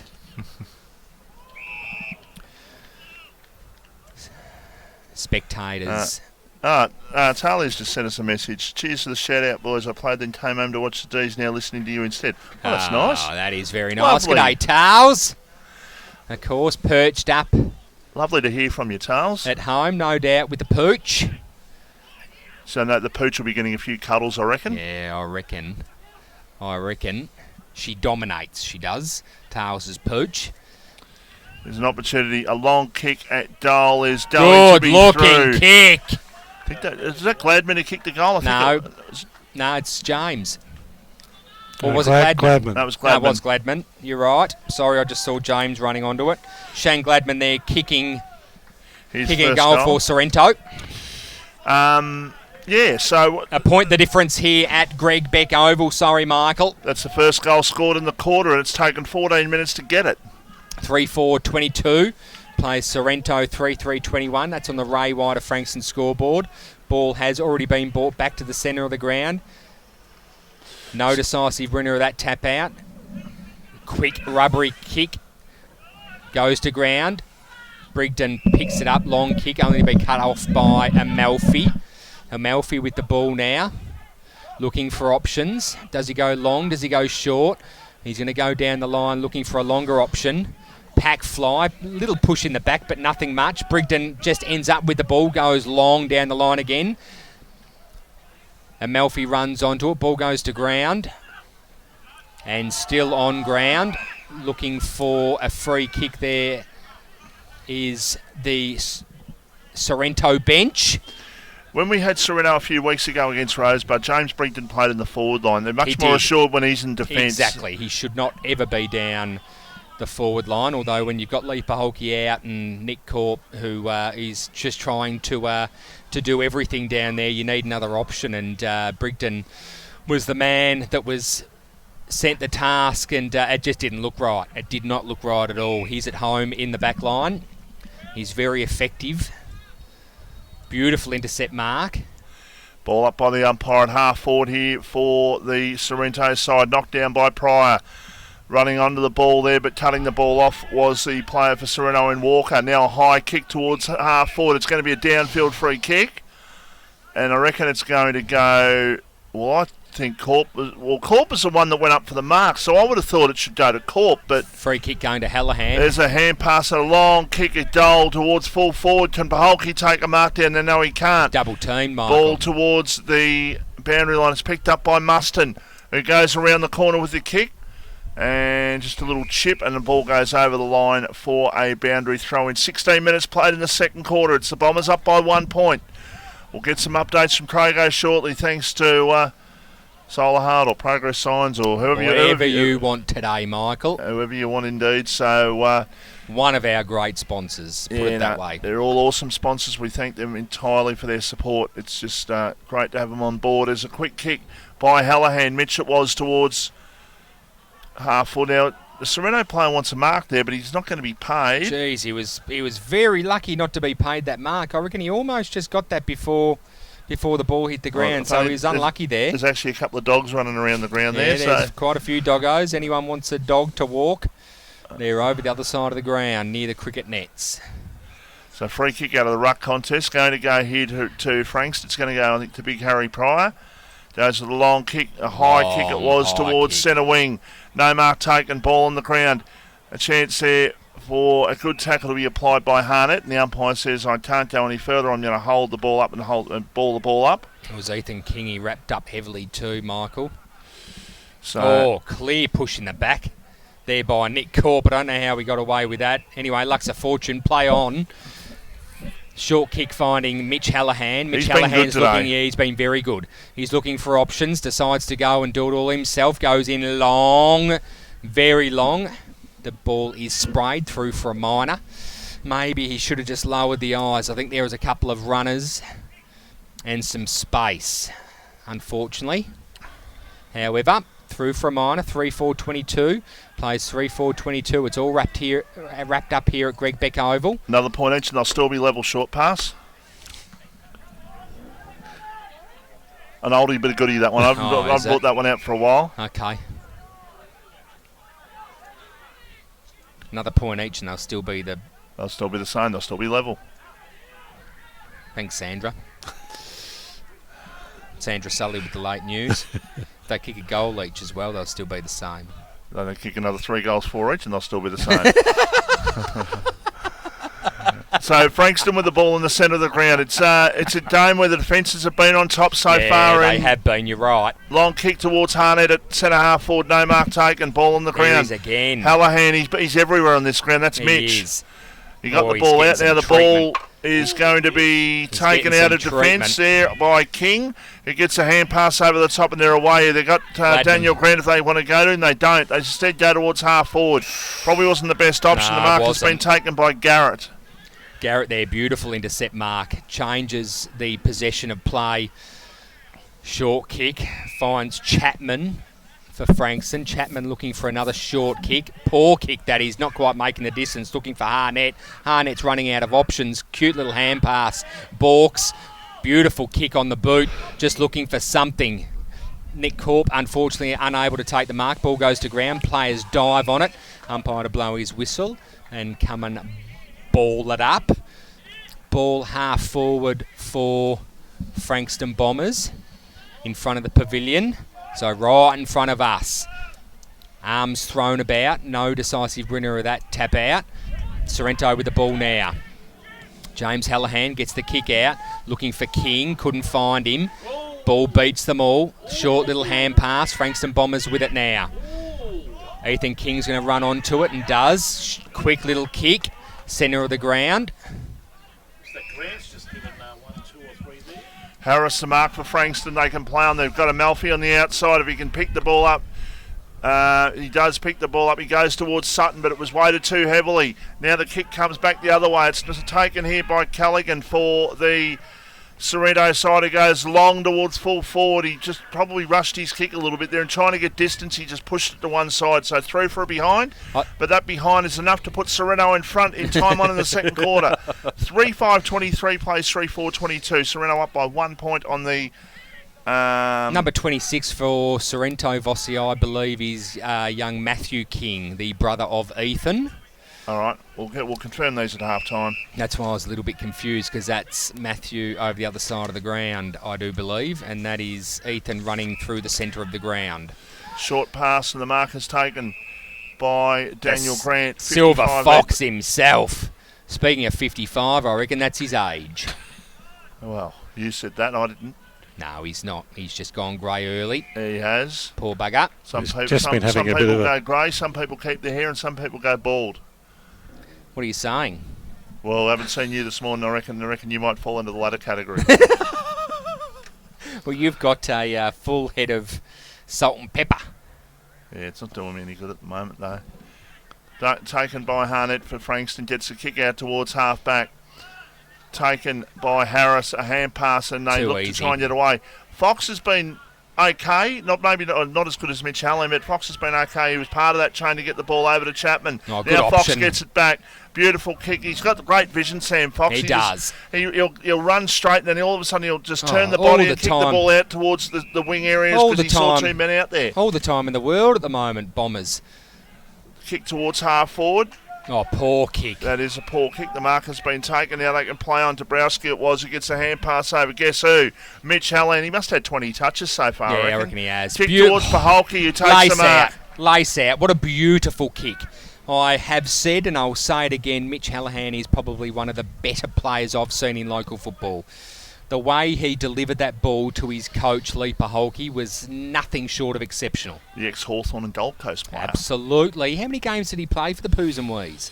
Oh, I reckon he's probably played about 30 games of AFL. Oh, seriously? Oh, in total? In total. Yeah. I don't reckon he would have played many more than that. I was surprised he got cut from Gold Coast, I am.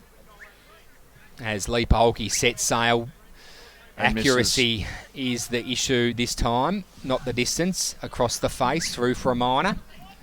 3-6-24 plays 3-4-22. It's 2-point margin to Sorrento just near half time. We've played 23 minutes in this, the second quarter. So Amalfi to kick the ball in from full back. Frankston, obviously, they're all in the same boat, but they're flat at the moment, aren't they? Is it just me, or has Amalfi been in a good paddock? It might be the jumper, who knows? Could be the jumper. It's very tight. Well, white's a very unflattering colour. I'll give you the tip. It's white. White is very unflattering. And I can say that because I'm also fat. Adelaide Crows wear white, and it's not a very flattering jumper when they wear it. When Sorrento, I always get confused when Sorrento wear their stripe because it reminds me so much of Kooringal. Kooringal almost with exactly the same jumper. Is that right, or is there's? I think there's the V, isn't it? Which one? Kooringal? Kooringal. Well, last game you got Sorrento playing Red Hill, and of course red and white versus white and red. Yep. Ball thrown back into play. Crode was beaten by Pryor on that occasion. Good tackle applied. The umpire says, I'm going to ball it up. You got some updates for us, Craig? Yeah, just some halftime scores in Div 2. Rye and Chelsea. Chelsea 3-7-25. Rye 4-7-31. Very close game between Hastings and Kooringal. It's Hastings 8-7-55, Kooringal 8-3-51. Langwarrin well in front of Mornington 13-5-83, Mornington 4-5-29. Seaford and Devon Meadows has closed up. The gap has closed there. Seaford 4-11-35. Devon Meadows 4-2-26. A lot of inaccuracy there from Seaford by the looks of it. Crib Point 9-5-59, Tyab 4-8-32, and Somerville 6-11-47, Pearcedale 2-2-14. And Dale Sutton took a mark and is having a shot at goal from about 40 metres out. And around the grounds, of course, thanks to Solar Heart. All progress signs. All progress signs. So Sutton it is, having the shot, puts the kick in. It's going to be not quite there. I reckon the wind sort of caught that a little bit. It has been touched on the line. It's a point, but I reckon the wind just sort of brought that back a little bit, to be honest. So the margin is a point. Sorrento 24, Bombers 23. Long kick out. They're going to load back up here through Pickus. It was towards centre half forward. Two players spoiled each other, being Harris and also Sutton. Ball comes back. Still an opportunity for the Bombers. That's a good effort by Kingsbury. I reckon he almost marked that. No, I don't think so, Kingsbury. I think Jackson got the better position. So I reckon Kingsbury came across the front. I reckon he might have pinched it off him. I don't reckon Jackson went as hard at that one as what he could have in terms of making sure that he took the mark. Kingsbury might be a little bit unlucky there. Ball out towards the boundary line, picked up here for Sorrento, a high kick. And slapped on the boots. Go get that one, boys. And the mark is taken by Pryor. Centre of the ground, just out near the wing. Short pass to Amalfi. Amalfi can go long. He does towards full forward. He's looking for Aratuku. And what's happening? The umpire's given a free kick, and it's going to go for in the back. It's going to go to Sorrento. I think Kingsbury might have had something to do with that. Vossi, free kick going to Gardner in the Frankston Bombers forward 50. We've played 26 minutes in the second quarter, so it's only been Sorrento with one goal this quarter. Frankston have not scored a goal, so you'd have to say that... well, that's certainly not right, is it? So that's a... I've got a nod. No, it was a score you just showed me. Yeah, no, I know. Could be right. No, it's not. We're just checking some scores. Long Beach are well in front of Pines. Guys, and at the moment, Pines on another social app is well and truly up, but that's not the case. Yeah, well, Bomb Beach need to bank the win today because they've got two very tough games the last two games and could conceivably fall out of the top three if they're not careful. But a win today and a Bombers loss would certainly probably keep them in and keep them in for good. So, anyhow, the ball over the line, centre wing, far side of the ground. It's Sorrento up by a point, 3-6-24, Bombers 3-5-23. We've played 27 minutes in the second quarter. 31-97. Score so update. 66 points up Bomb Beach in their game at Eric Bell Reserve this afternoon. Long kick, inside attacking 50. Good use of the body there by Buchan. But the ball goes over the line, beats him over and beats Brigden over for a boundary throw-in. Does. Brigden was happy to see the ball out of bounds, just caressing it over. He was hot under pressure. Ball to be thrown back in. What's Bombers going to do here as the ball comes out? We're about 35 metres away from goal. Sorrento defence doing all the work at the moment as the ball goes to ground and players dive on it. Umpire to come in and throw the ball back up, Michael. 3-5-23 plays Sorrento 3-6-24. As the half-time siren blows, we played 27 minutes in that second term. Scoreboard reads, as just said, 3-6-24 plays Frankston 3-5-23. We played 27 and a bit minutes in that second term. We might take a quick break and be back to you with the halftime wrap. You're listening and watching RPPFM, the voice of Peninsula football.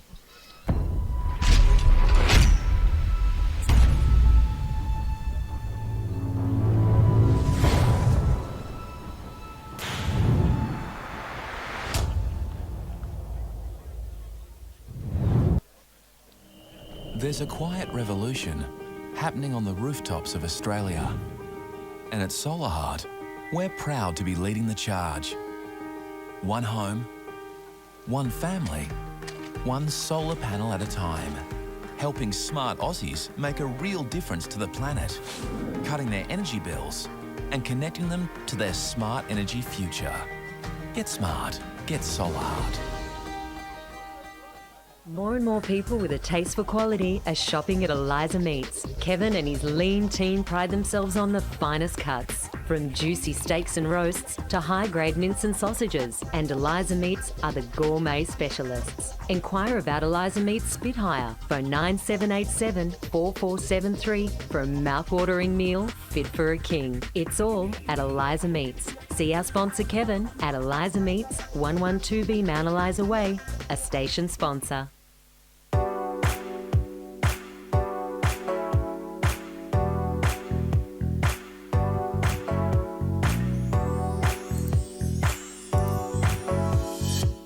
Do you have TV antenna or reception issues? Need to wall mount your TV or want extra TV or data points? Then talk to TV Magic, Frankston and the Peninsula. TV Magic are your local TV and antenna specialists. We look after everything: TV, home theatre, satellite, plus all electrical work. Visit us at tvmagic.com.au or contact Clint for a free quote on 0484 395 555.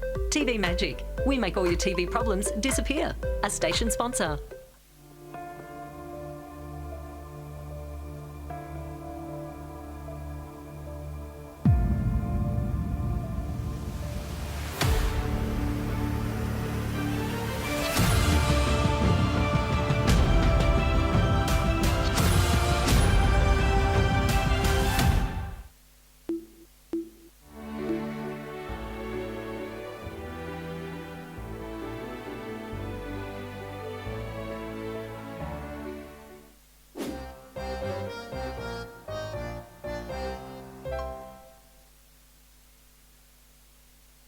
Brighton Auto is your Bayside and Peninsula automotive one-stop shop. This all-in-one award-winning Mitsubishi, MG and SsangYong dealership is also offering Holden certified parts and service. They have a huge range of new, demo and used vehicles plus factory-trained service technicians. Your proud RPPFM station sponsor, Brighton Auto, will also ensure your dream car is well within reach and kept in great hands. Why not visit brightonauto.com.au or find them at 67 Nepean Highway, Elstonwick, LMCT 10680.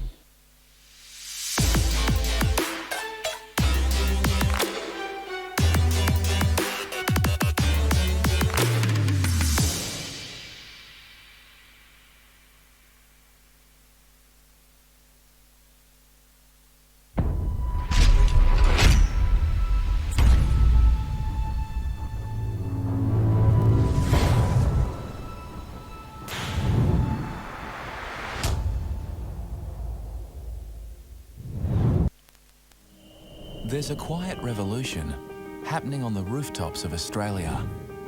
And at Solar Heart, we're proud to be leading the charge. One home, one family, one solar panel at a time. Helping smart Aussies make a real difference to the planet, cutting their energy bills and connecting them to their smart energy future. Get smart, get Solar Heart. More and more people with a taste for quality are shopping at Eliza Meats. Kevin and his lean team pride themselves on the finest cuts, from juicy steaks and roasts to high-grade mince and sausages. And Eliza Meats are the gourmet specialists. Inquire about Eliza Meats Spit Hire. Phone 9787 4473 for a mouth-watering meal fit for a king. It's all at Eliza Meats. See our sponsor Kevin at Eliza Meats, 112B Mount Eliza Way, a station sponsor.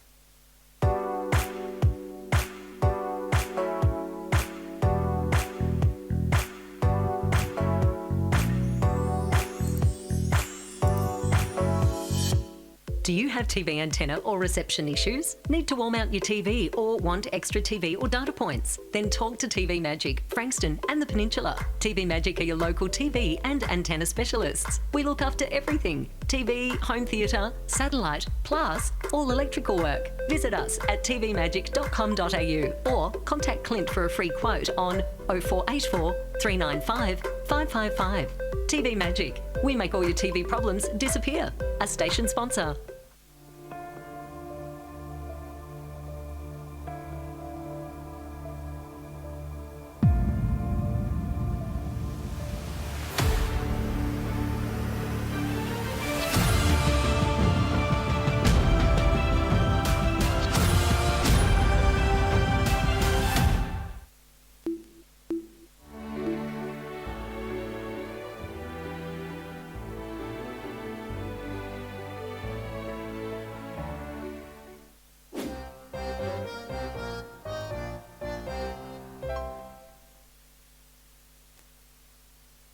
Brighton Auto is your Bayside and Peninsula automotive one-stop shop.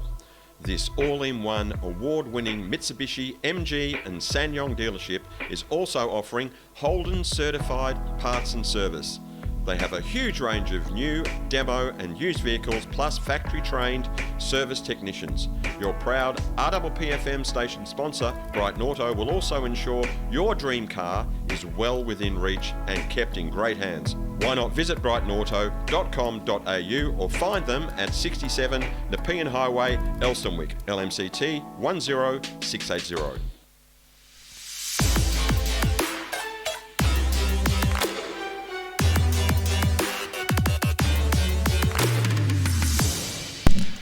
And welcome back to Greg Beck Reserve. It's the Frankston Bombers a point behind Sorrento in the half-time score.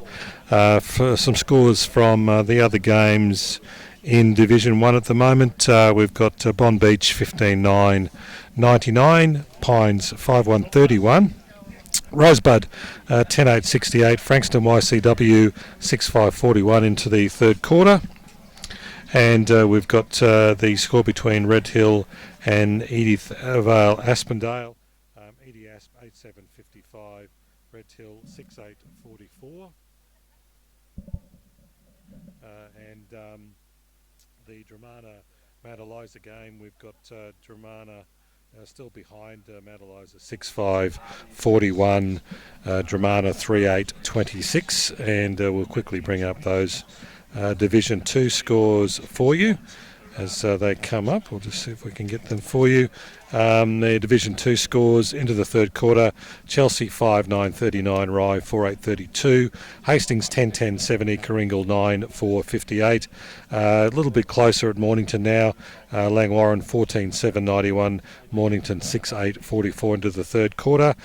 Seaford 7-11, 53, Devon Meadows 5-3, 32. Crib Point 10-6, 66, Tyab 4-8, 32, and Somerville well and truly up front over Pearcedale 8-12, 60 over Pearcedale 2-3, 15.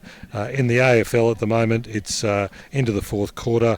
Time on Geelong 8-13, 61 over North Melbourne 6-42, and earlier in the day the Bulldogs were 49-point winners over the Adelaide Crows. And of course the Gold Coast Suns Melbourne Demons game postponed due to the snap lockdown called in Queensland.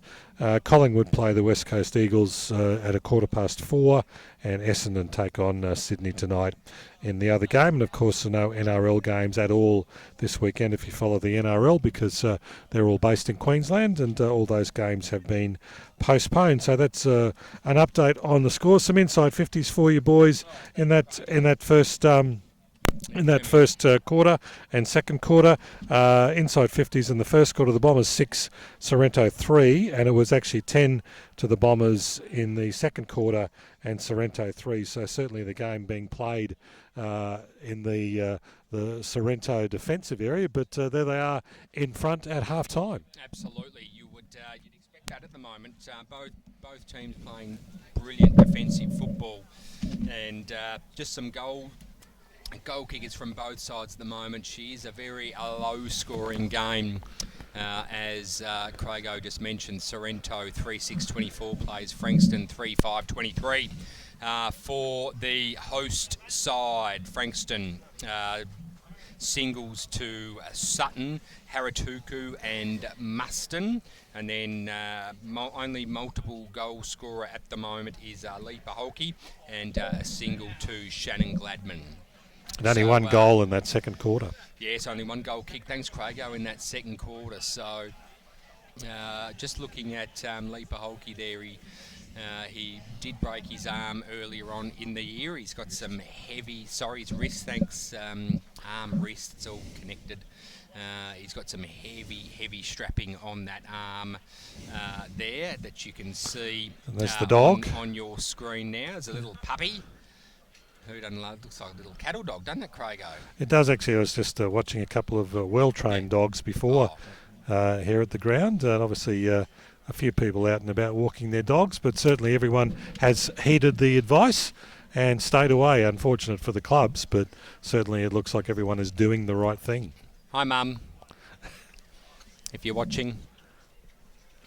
I'm doing the twinkle little star thing. Jazz hands. You're doing your jazz hands, Oh, Michael. Kaz, turn around. You're on camera. No, other way. She's doesn't good mate of ours. Of course, Ash and mine is Kazzy. But was she the one we saw at Rosebud? She had that the fairy dog. Yep. That's her. Max's. Yep. So her son plays under 19s and has done since juniors, under 9s, for Sorrento, and she's the trainer and has been forever. She's just she bleeds red and white. Looking at wrapping it up is Sorrento. We're going to get some fantastic scenes as they run back out on the ground at half-time here. I think fairly controlled by the sounds of it in the sheds at Sorrento at half-time. Obviously, they're in front. Yep. It's going to obviously be a low-scoring game. So. Yeah, well, funny you say that, Craigo, because we just, as I was talking about Lee Paholke there, he was actually out. He's the current coach of that team, and he was out. I think I saw Clarko sneak in. Oh, Clarko there snuck in. just to give a little chat. Very interesting. He's the talk at the moment at Sorrento. No, he's not. That's a lie. We're just trying to find someone who's obviously a bit short on cash, a job for next year. That's all. Yeah. So doing the right thing. I don't think he's short on cash, is he? Oh, it was only a tiny payout from Hawthorn apparently, so 1.2. 1.2 or something like that. Yeah. As the Sorrento boys come out right beside us here, you get great vision of them taking the field. BT down there at the end of the steps. Frankston already out on the ground, warming up. Craigo. Did you get those numbers sorted out at half-time, Vossi? I believe I did, yes.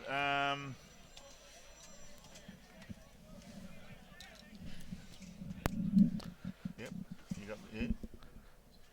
Okay, you got me? Yep, got you now. All good. Yeah, I believe I did. So, yeah, it's a little bit off-putting because one of the Frankston numbers wasn't actually on the list there. Oh, it was on the list, but he was under another number. So we think 29 is actually Spencer Robinson out there. 29 Spencer Robinson. Instead of 15. As both teams are going through their paces, the umpires have been welcomed back on the field. Best players so far, boys? Oh, for Mitch me, Hallahan for mine. Yeah, Mitch Hallahan for me as well, as far as Sorrento goes. Look, I thought Jackson's been quite good. Yeah, Jackson has been good. He's been good when it's been asked of him, which is what you'd expect from those calibre of players. Jackson, of course, coming with plenty of experience from other leagues. And for Frankston Bombers, Vossi, I'm interested to get your thoughts on the Bombers. For any best. Well, Harnett hasn't been super. I think Fox has probably been their best player so far. Kingsbury's Sutton's I think Kingsbury's been good. Sutton's been good also. Yeah, Dale Sutton with a single goal. He's been very good. He's had probably 3 shots at goal. Dale, actually 4 shots, I think. 1 goal, 2, and maybe 1 just a little bit short. So he's had a few chances, Dale Sutton. So getting his hands on it though, which is a good sign. I love the sound of your voice. A lot of people do, so. You love the sound of it even more. Life is a confidence thing. It is. And you need that confidence, don't Exactly, you do. You do. Life's more fun when you have more confidence. Anyway, Sus, I'm not sure how your place, mate, but we might take a quick break and come back to you with the start of the third term here at Greg Beck Oval. You're listening and watching RPPFM, the voice of Peninsula football. It's more so. You're a big bank. You have big responsibilities. The biggest of which is to do the right thing. It's something Bendigo Bank has always been good at.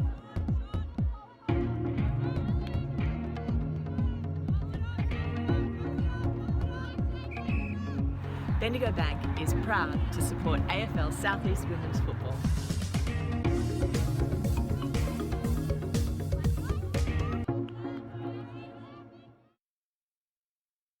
Welcome back to Greg Beck Oval here on this, what was a beautiful day. The cloud is coming in thick and fast, though. The forecast is suggesting that I think there might be some rains. No breeze, though. The breeze has certainly dropped off in the last 5 or so minutes. It was quite chilly, but it has dropped off. There's a nice little front coming. What does Jane Bunn tell us about our weather?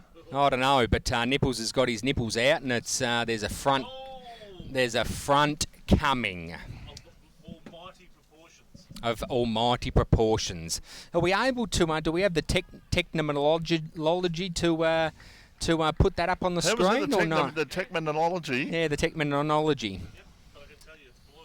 Yeah, it is blue. It's very, very blue. So anyway, we expected that. We had a beautiful morning. Oh, look at that. Yeah, it is. We're getting some wide-angle shots with some grey clouds coming over. So it wouldn't be Frankston, wouldn't be Greg Becker Oval if we didn't have some grey clouds as the ball is thrown up in the air. Nick Corp and Harry Pry going up. No one wins that contest. Ball in the centre of the field. Caught heavily is Sam Fox. Umpire to come in and throw the ball up once again. Ball's only moved about 3 metres.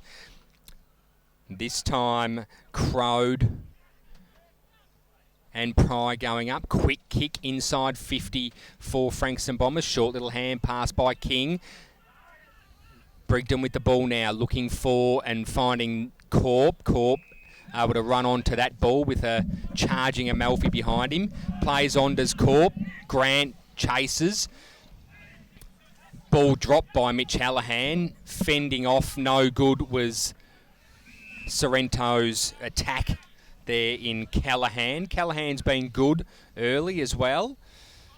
Vossi, I haven't minded the way he's played his footy. Crowd winning that one. Ball comes down. Grant with a long kick down the boundary.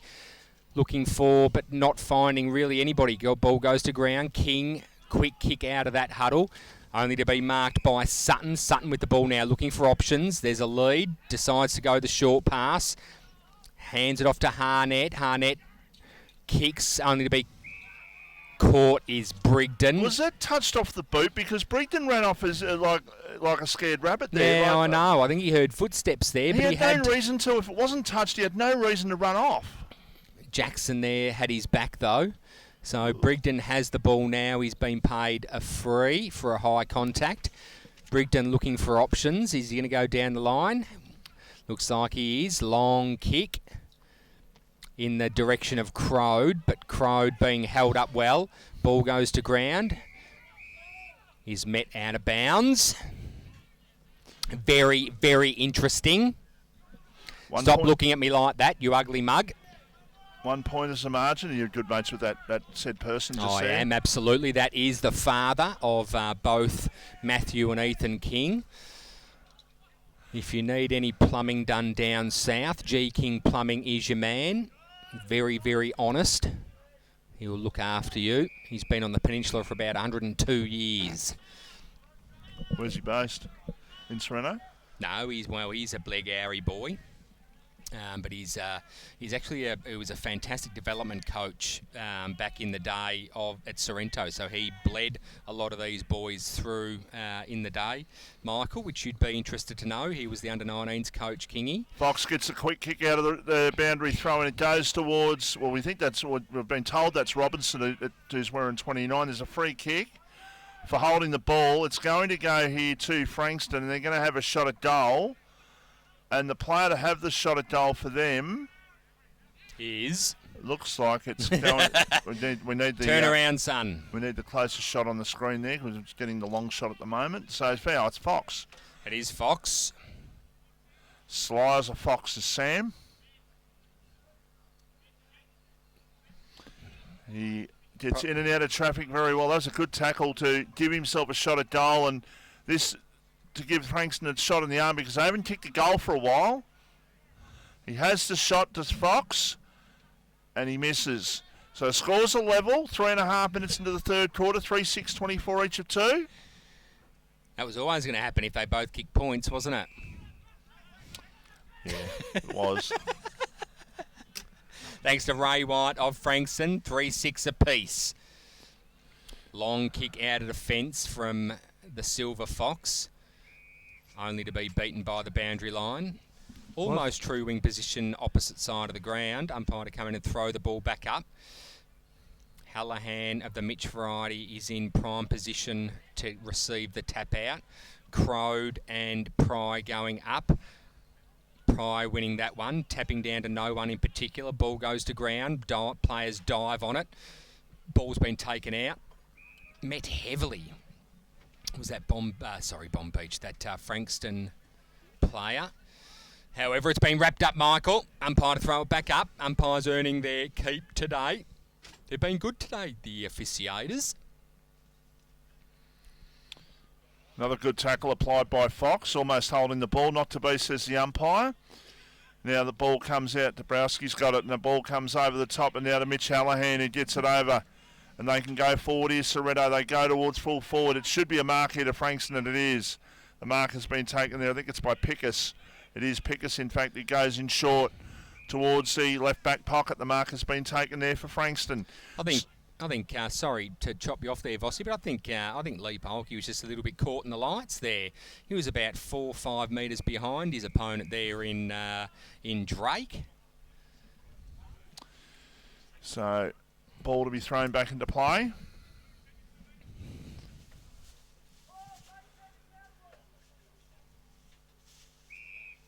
And there's going to be a free kick out of all that, and it's going to go to Pryor. So free kick to Frankston, left half back. Haven't kicked a goal since the first quarter of the Bombers. And to be perfectly honest, aside from that Fox shot, they really haven't looked at. Long kick by Chapman towards centre half forward. Grant needs to start getting his imprimatur into the game. I think you might find their short pass. Spell imprimatur for us. I don't even know how to spell it. I just like the sound of the word. The imprimatur. Imprimatur. Just wondering what language that word is. Well, I think the word is imprimatur. But Haven't you right. seen My Big Fat Greek Wedding? I have. But it all originates from Greece. it come from the Greek word. Knocked down to Daniel Grant, who goes to Corp at half back. Players one holding the ball. The umpire says no. Kingsbury down there holding his bonce. He's in a fair bit of pain as he gets up, takes his feet. He looks okay. Pryor and Crow to go up. Pryor winning that one. Taps to no one in particular. Ball's wrapped up once again. Last time I saw a front like that was when Moses parted the Red Sea, boys. Grab a microphone, Sus. I'm not going to repeat that because that was a pus line. He said that the last time he's chuckling to himself. God, you cracked me up. He said the last time I saw a front like that was when Moses parted the Red Sea. The Red Sea? Port Phillip, maybe. It is big. We're currently just being weatherproofed by our great executive producer. We're about to be on Channel 31. How do you like that? Hi, Mum. We're going to be on Real TV, Sus. Do you want to come? Come and stand. I mean Real TV with a real channel. We don't have a real channel. We've got a real radio station. That's all I particularly care about. As it's been a long kick down the boundary line, only to be met by Drake. Back in Ball's gone out of bounds. Back in May, I was on Aurora TV. Certainly were that night, weren't you, on the quiz? You ended up seeing that, did you? Yeah, I did, yeah. Wiped the floor with your opposition that night? Aye. She's a lovely girl too, Rachel's the opponent. Very lovely girl, actually. I got talking to her afterwards, and very passionate Hawthorn supporter. Grant's got it there for, well, he had it, now it goes to Fox. Fox for Frankston goes inside attacking 50. Ball comes to the back, still an opportunity for Sorrento to clear, and they do. Brigden, Luxor Fortune, ends up on the waiting arms of Ethan King, who's got it right left half back. He's actually had a really good second quarter. He has had a good day. He's had a good quarter, Ethan. Here's a short pass towards the defensive 50. The mark has been taken there, and I think that's by Marston out there. Marston. So scores level. We're 9 minutes into the third quarter. Not a lot of goals. That's why we're sort of getting off onto Aurora TV and Olympic Games and loser families, Augustin loser, and come from a long line of losers and all that sort of stuff. Grandpa loser, Grandma loser, and then Lapa loser, and then dog loser. Then we're learning about Jack during the quarter time break earlier. I won't mention Jack's surname, but you know what I'm talking about. SH1T. We learned about him. Here's an opportunity for Greeley. He goes with a kick out towards the coach here in Muston will get the ball back here. Inside attacking 50. Besieged. 2 players tackling. The umpire says, I'm going to ball it up. He's a big boy, Crow. You wouldn't be want him falling on you. But that's what just took place. Very, very slow to get off the ground is Greeley. Umpire throws the ball up. It's about 40 outside. As a quick kick out of that stoppage has gone to no one in particular. Ball goes to ground, picked up by Harnett. Harnett looking for options. A big punch coming from the boundary line. It beats Bo Muston over. Umpire to throw the ball back in, Michael. As you just looking at, what are you looking at, please? Geelong have beaten North Melbourne by 20 points. I was actually checking something to do with Supercoach, actually. So there you go. Supercoach. Gladman out of that pack. Quick kick. Looking for, but not finding Corp. Corp was held then. Runners everywhere for the Frankston Bombers. Poor looking kick. No opponent found. Ball beats everyone over the line. Directly in front of the pavilion. On the wing.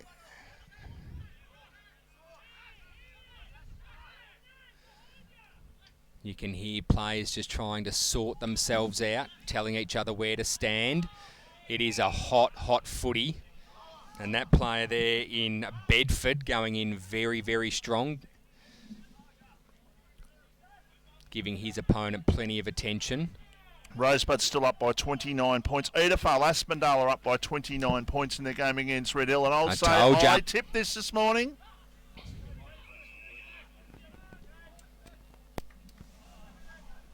Should be right now.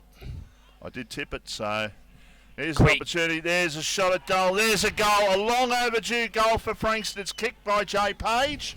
And they have their 4th goal, and they've put themselves a goal in front.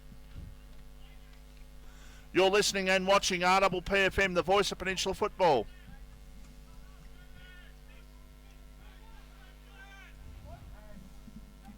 Do you have TV antenna or reception issues? Need to wall mount your TV or want extra TV or data points? Then call TV Magic, Frankston and the Peninsula. Call Clint for a free quote on 0484 395 555. TV Magic, we make all your TV problems disappear. A station sponsor. And welcome back. It's into the third quarter, 11 minutes in. Thanks, Craigo, as the ball is in the centre of the ground. Only travelling a couple of metres. Umpire blew his whistle to the ball to be thrown back up. Corp and Pry going up for that one. Only travelling a couple of feet. Umpire's doing all the work here.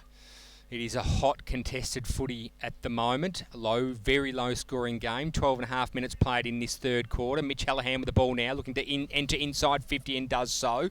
Over the top of the head of those two players. Lee Polkey with the ball. Quick, cute little handball. They're just massaging the ball around. Quick kick out of that. Looking for anybody.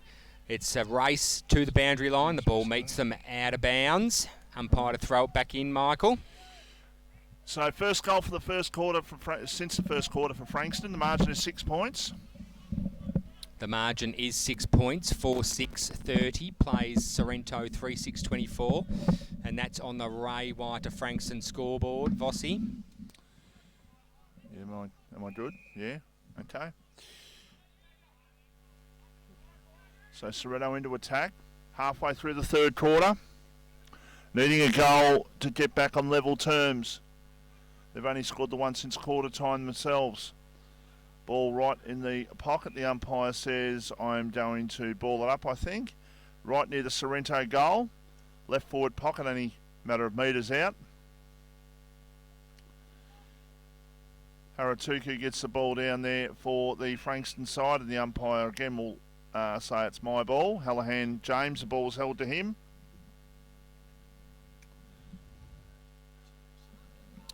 Gets the ball down, does Haratuku once again. Ball will come out here through Harris. That's Seth. Now gets it over to Greeley, who goes in towards the centre. Didn't really go hard enough at that one, Jay Page, which enabled his Sorrento opponent to get in front. Probably should have taken it instead of knocking it forward. Still an opportunity for the Sorrento side. They've got the hand pass out. And another one back towards Mitch Hallahan, who has a shot at goal and misses. So 3-7-25 Sorrento. Frankston 4-6-30. We've played 14.5 minutes in the third quarter. Little bit of manhandling in there, Vossi by Leaper-Holke and Drake. Just both players just wanting to give each other attention, which I don't mind. Quick kick out of the fence. Looking for but not finding anyone in particular. Ball goes to ground. King tries to pick it up. Met solidly was he. Ball goes back to ground, half forward for the Sorrento Football Club. They're just trying to work things out at the moment, Sorrento. Ball's been picked up by Mitch. Mitch looking to give the hand pass off. Handball, back to Ethan. Ethan looks for a short little pass inside. That's 50 every day of the week, and he has been paid 50. He absolutely milked that Gardner. But I don't mind that. When you're met like that, that's undisciplined football. It's going to put him directly in front, about 5 out. And when goals are so hard to score in a game, well, that's the 8th goal scored for the game, which puts Sorrento a point in front. Bo Muston would be dirty with that, yeah, and rightly so. He's going to be very dirty because Gardner... For that, I'll take that cheap little one every day of the week, Michael. 4-6-30 plays... Sorrento 4-7-31. That is on the Ray White of Frankston scoreboard.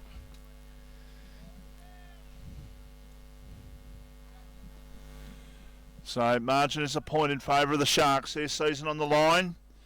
They need to win to give themselves an opportunity, but they won't be happy with the fact that, well, obviously Sorrento at this stage are winning, but they won't be happy with the fact that Rosebud are beating YCW comfortably. Geez, the Stonecats, 2 weeks before the bye, they lost to Frankston, and they only just beat Edithvale, and they look like going down today to Rosebud. So their last 3 games, they're not in the greatest of nick at the moment, are they? But maybe there's a little bit of confusion with the Stonecats. There's 1 word or 2 words in their mind. Yeah, I'm not sure. Maybe it might be putting them off.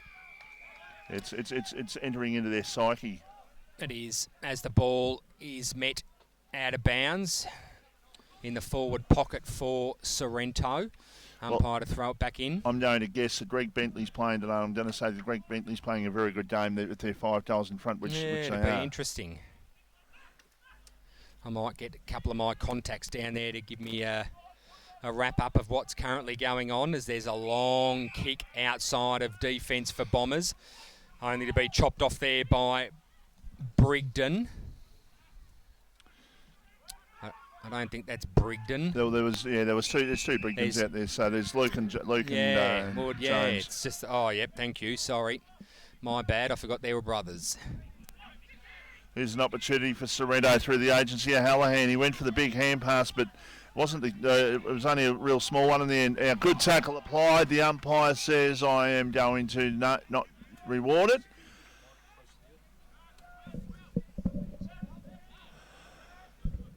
"18 minutes played in the third quarter." We're right now. We're good. Sorrento with the ball, and they can run to 40 and have a kick towards Paholke at full forward. Was that a free kick? No, says the umpire. Ball on the ground now. High kick out of defence there, out towards Harnett and also Grant. Grant was in front, so Harnett had to play the role of defender and get the ball away. Now he runs around the boundary line trying to get the ball back there. Harnett, it didn't bounce his way. And right in front of us, the umpire says, "I'm going to ball it up." We are 18.5 minutes into the third quarter. We are live here at Frankston Park, Baxter Park, Frankston Park, thanks to TV Magic. Sorrento up by a point. Sutton looking to charge through. Now the kick comes forward by Greeley towards half forward. No mark taken. Ball on the ground. A chance for Marston to clear. Looks one way. Goes the other. Looks the other way and got tackled. He managed to get the hand pass away. They're still in a bit of trouble here. Yeah, they are. They're under pressure here. That should be holding the ball. Oh. I don't know. If that's not holding the ball, I don't know what is.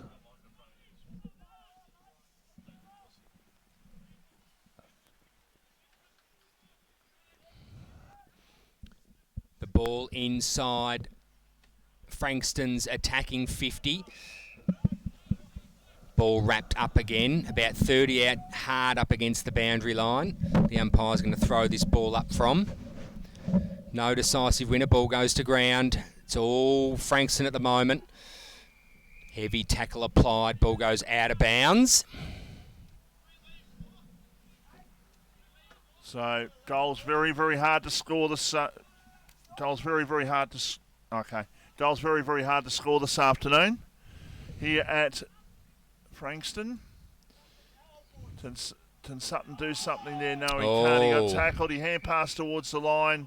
And you can argue, well, that's deliberate, to be perfectly honest. Yeah. The umpire says no. He handballed out of bounds. Hand passed it straight over the line. Got turned around in the tackle, saw the boundary line in front of him, thought, I'll just hand pass it across there. No worries at all. Boundary throw in. Inside attacking 50 here for the Bombers. They trail by a point on the scoreboard. Now it's a holding the ball decision, and the Bombers will have a shot at goal. Looks like it's going to be going to Sam Fox. Vossi. No, it's going to go to Sutton. Dale Sutton's had a very good game this afternoon. He needs to kick a goal here because he's had about 4 shots at goal. Only kicked the one. Couple of behinds in that as well. The confidence of the side, and this is the one area that Dale Sutton could probably get better at, to be perfectly honest. Set shots. Yeah, goal kicking. It's a major part of the game. He had an attempt at almost directly, almost from this exact same position. In the first quarter, he did. Yeah. So has the shot. He misses. That is an absolute big hook of the highest order. Ball is out of bounds from the full, so Sorrento will take the free kick, and the margin stays at a point. 21 minutes into the third quarter. Sorrento 4-7-31, Frankston 4 goals 6-30. You'd think we'll be playing in, horrendous conditions, wind, rain, all that sort of stuff, but we're not short past. No, it's none of the sorts, is it? It's actually a really nice day for football, Vossi, and, both teams really struggling to put the majors on the scoreboard at the moment, as there's been another inside 54 for Frankston, only be cut off by Crode to Jackson. Long kick outside a defensive 50, down the opposite side of the ground. Ball goes to no one in particular. Frankston with the possessions now. Looking for opportunities here of Frankston. Held up though. Great defensive work from Sorrento. As the ball looks like it's going to be held up again, and it is. Umpire to come in and throw the ball up. 4-6-30 plays Sorrento. 4-7-31. We've played nearly 22 minutes. Just gone 22 minutes in this third term. Dropping the ball, free kick paid, going to Frankston. Sorrento just pushing behind the ball now, looking at flooding the forward 50 as Brigden's nearly plucked that one out of the air. Ball goes to ground. Not much anyone can do here. Frankston have built that wall, that classic wall. Looking for opportunities. Harnett with the ball now goes to ground. Grant picks it up. Shelves out the handball. Quick snap from Bow. Good smother. Ball goes to ground again. Picked up. Snap out of the air. And it's punched over the line through from Minor Michael. Scores level. Oh, they are. 4-7-31 each of two. We've played 23 minutes in the third quarter. And Red Hill coming back, although that game would nearly be over, wouldn't it? It's in the last quarter. Red Hill fell up by 17 points. And Dramana, who were 29 points down, are now 18 points in front of Mount Eliza. So this makes it huge for the Bombers. Absolutely. Absolutely it does. And I mentioned earlier that we might see some surprise results. And I was right. Pry wins that one. Didn't people say that this morning? Yeah. Oh, beautiful mark there taken. Surely that's a mark. It is. Beautiful mark taken. Started Harry Pry with about a 60-metre bomb inside 50 directly in front. And it looks like it's Haratuku that's got the ball. It is. He's going to line up from directly in front, about 20 out. Way too easy.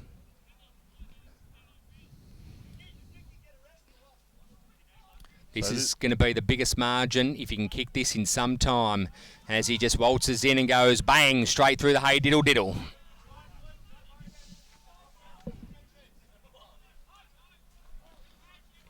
You're listening. Issues? Need to wall mount your TV or want extra TV or data points? Then call TV Magic, Frankston and the Peninsula. Call Clint for a free quote on 0484 395 555. TV Magic. We make all your TV problems disappear. A station sponsor. And welcome back to Greg Beck over where the ball has just been brought back to the centre of the ground. She was kicked deep in the woods. And that score was I think it was 10-9-69 was Dramana and Mount Eliza was 6-5-41. So yeah, that's a big turnaround in that game.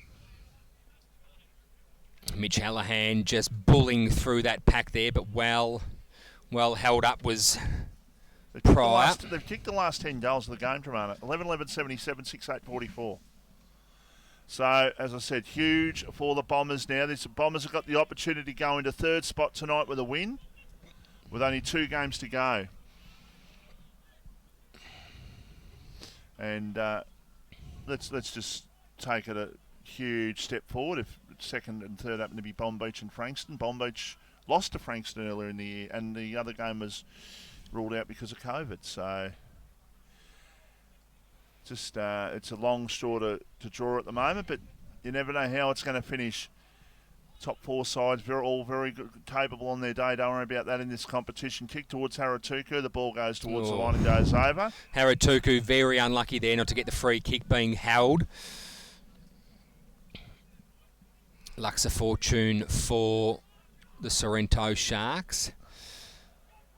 The ball currently about 30 metres around from the point post. Ball's been thrown back out. Quick kick out of that pack, only to be marked by a very, very, very capable Sorrento defence. He's looking for numbers now. He's asking to push behind the ball. Ahead of the ball, as there's a long kick outside defence for Frankston, as it's pretty much goes in the hands of Mark Slogan. No attempt to spoil that ball. Mark Slogan way too easy. Looks like it going inside 50 again. It's a long, high bomb, pack fly. Ball goes to ground. Great defence again. Ethan King, quick kick outside of the defence. Only to go as far as Frankston Bombers again, as there's a quick little kick, bang, straight down the guts. Jared Kingsbury.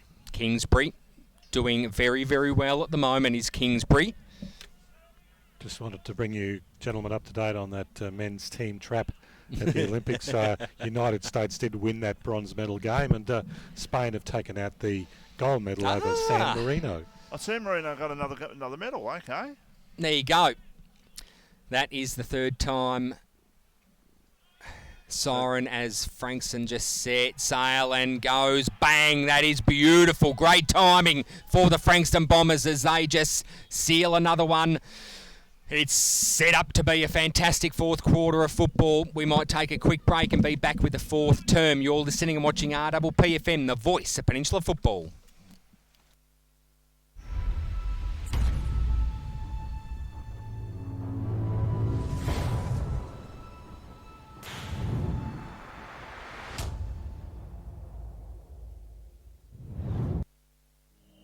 There's a quiet revolution happening on the rooftops of Australia. And at Solar Heart, we're proud to be leading the charge. One home, one family, one solar panel at a time.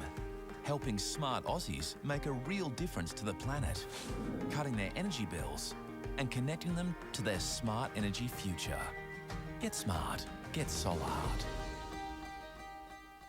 More and more people with a taste for quality are shopping at Eliza Meats. Kevin and his lean team pride themselves on the finest cuts, from juicy steaks and roasts to high-grade mince and sausages. And Eliza Meats are the gourmet specialists. Inquire about Eliza Meats Spit Hire. Phone 9787 4473 for a mouth-watering meal fit for a king. It's all at Eliza Meats. See our sponsor Kevin at Eliza Meats, 112B Mount Eliza Way, a station sponsor.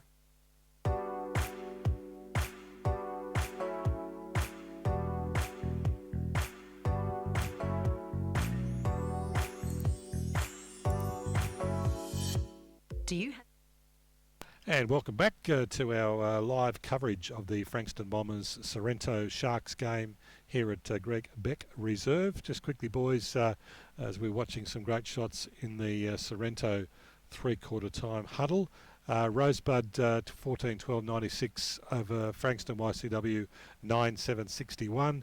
Eddie Asp 14-9-93. Red Hill 11-12-78. Dramana 11-11-77. Mount Eliza 6-8-44. And the other game, Bond Beach 2017-137. Pines 7-3-45. Sorry, what was that? That will put Pines on the bottom of the table, 2 games to go. That result. Assuming NFL get the points, which they look like they've got the points in the bag. Very, very, very interesting, isn't it? If you caught the Toe Punt Football Show this morning, we had Will Dacus into the Regional General Manager of AFL Southeast to discuss all the hot topics at the moment, and one of those is promotion and relegation. So Pines, if they, well, I think is that game over?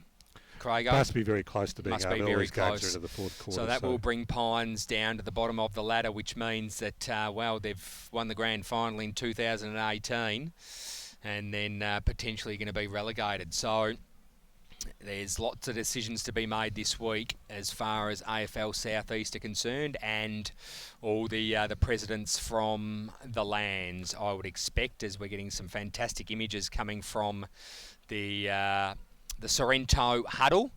They're still in their groups at the moment. Mitch Hallahan has plenty to say. Shannon Grant's taken, Jared Grant. Daniel Grant. How about I go again? I might get it right. Ulysses There's S. too many Grant. Grants. Ulysses S. Grant. The Silver Fox. And we just, there was a little tussle between him and Harris in the second quarter, and Suss and I both believe there may have been a couple of little short punches thrown.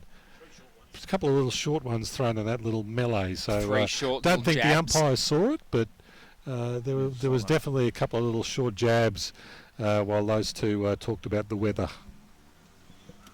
Why? What two? Us two? No, the two gentlemen were just chatting about the weather. Absolutely. You're just displaying a fight that occurred the other night in professional boxing. Maybe talking about some boxing that's been going on in the Olympics. Could have been as well. So. Oh, he did this and this and that. I'm not sure. Jumper punching is allowed in boxing standards today, is it, Michael? I don't think it is. Don't you? I don't think it is. Goal kickers for today's game. Scoreboard reads thanks to Ray White of Frankston, 6-7-43 plays Sorrento 4-7-31. Sorrento need to come out of the blocks firing. There's no doubt about that. Frankston Bombers, I think I have the correct. Rye have beaten Chelsea by 2 points. Wowee. Told you. I said Rye too. So, just so we know. Just so we know, if you were wrong, would you get there and say I was wrong? Would you admit? Would you, a person admit when you're wrong? You wouldn't remember who he tipped anyway. I He could say whatever he wanted. I wrote them down this morning. Did so, you really? Yeah. There you go. So we can check them at the end of the game. I said that if they get past Chelsea, get past Dramana, they'll be dizzy. And they did, and they are dizzy. Can I get back to goal kickers? So that puts Rye a game clear of Devon Meadows.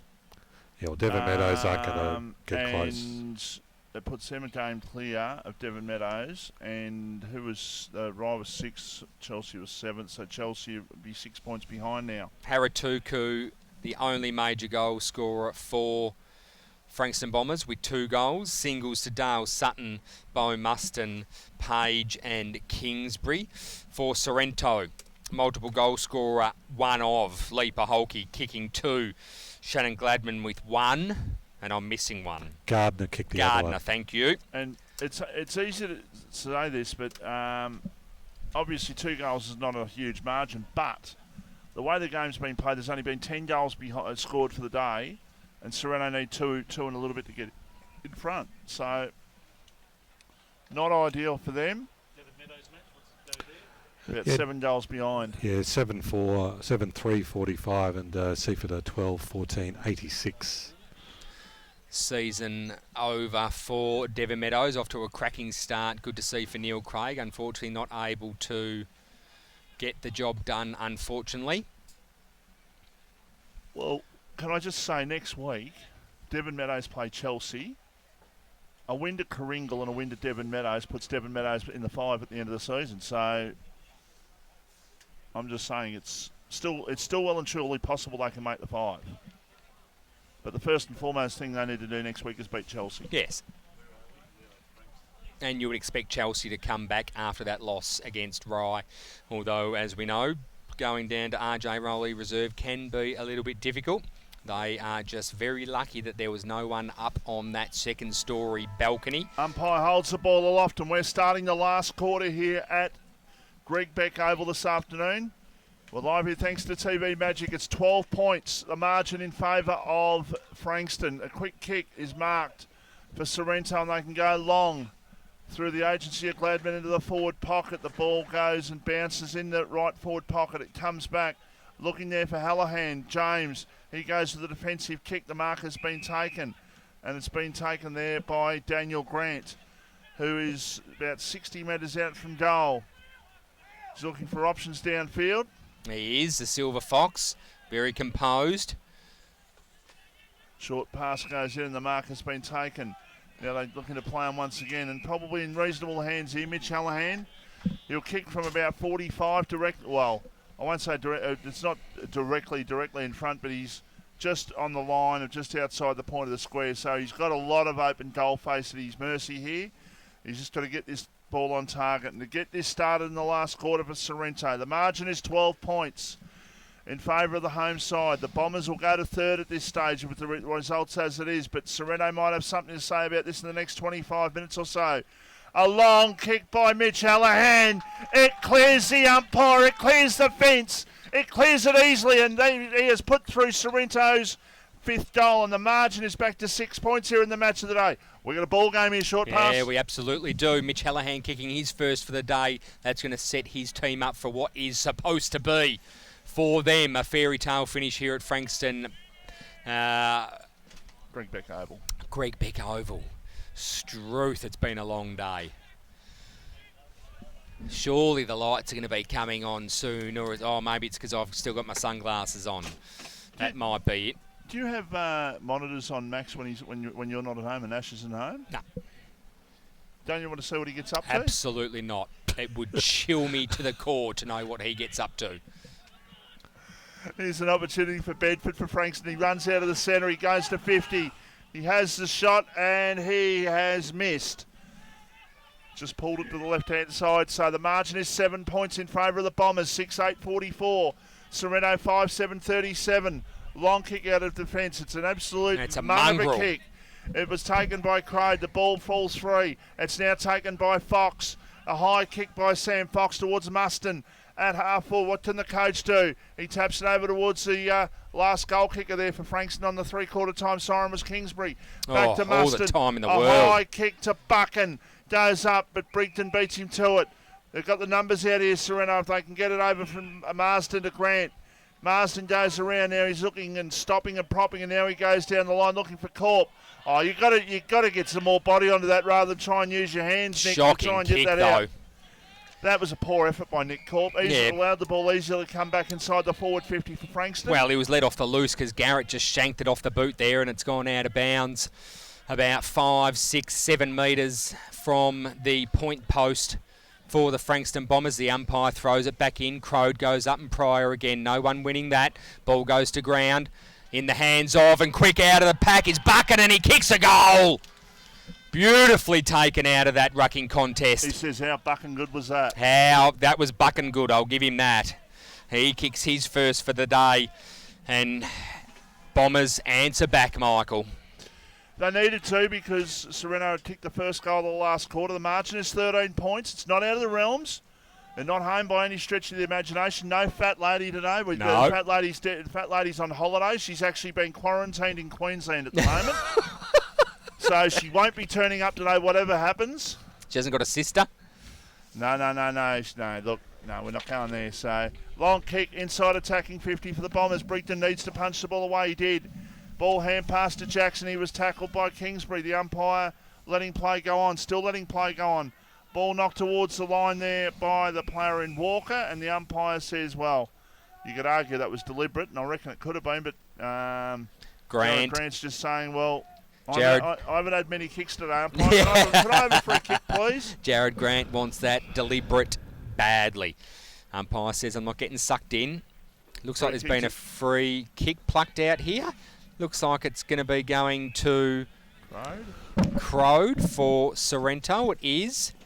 This is 3 or 4 times this has happened today where the free kick has sort of gone down the ground or I can't help but to think there might have been some chirp coming from a Frankston Bombers player, Vossi, not happy with that decision not to pay out of bounds deliberate. I reckon you're probably right, actually. I think I'm right, and I think it might have been against Jared Grant.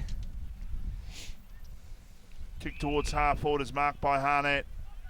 Jeez, he's good, isn't he? Yeah, look, I've got to say, though, this game today, look, he's been okay, but he's probably not as effective as what he was against YCW a few weeks ago. But still been on the better players list, I would have thought. Kick inside 50 from Harnett, looking for Jared Grant. Ball beats him over the line. Umpire to throw the ball back in.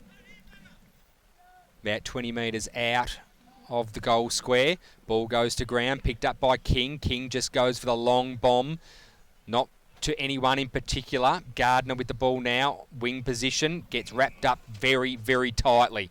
Umpire to come in and throw the ball up, Michael. As you're just looking at some headlines. It's okay. It's all about me, short pass. It is. Cute little hand pass out of that stoppage. Straight in the hands of Frankston Bombers. Beautiful kick inside 50. Ball goes to ground. Picked up by Sorrento, but met heavily. Collingwood and West Coast have just started, and Geelong won by 20 points against North Melbourne. North Melbourne improving in the latter half of the season. Good to see. One win might be enough to get them off the bottom of the ladder. And put Hawthorn there. Quick kick from Walker. Finds an opponent. Barber with the ball now, looking at going forward, looking for Paholke. Fantastic mark taken by Drake. Geez, Drake's been good today on Paholke. I've got a feeling that might be Miles. Miles wearing number 11, not number 10, to be perfectly frank. There, no, Miles isn't playing. Well, we had number 6 as Barber, number 11 as Barber, but number 6 on the official team sheet was Barber. So there's a few sort of admin things to fix up there, I would have thought. Free kick in the centre of the ground. Margin is 13 points with 7 minutes into the last quarter. A goal here would make it really difficult for Sorrento, you would have thought. Mark Slogan over the top with the ball, gets it to Grant. Jared Grant gets the ball over now, kick inside or kick towards the forward pocket. Haratuku going up, couldn't take it. Oh, here's a big opportunity. Muston, if he can pick it up.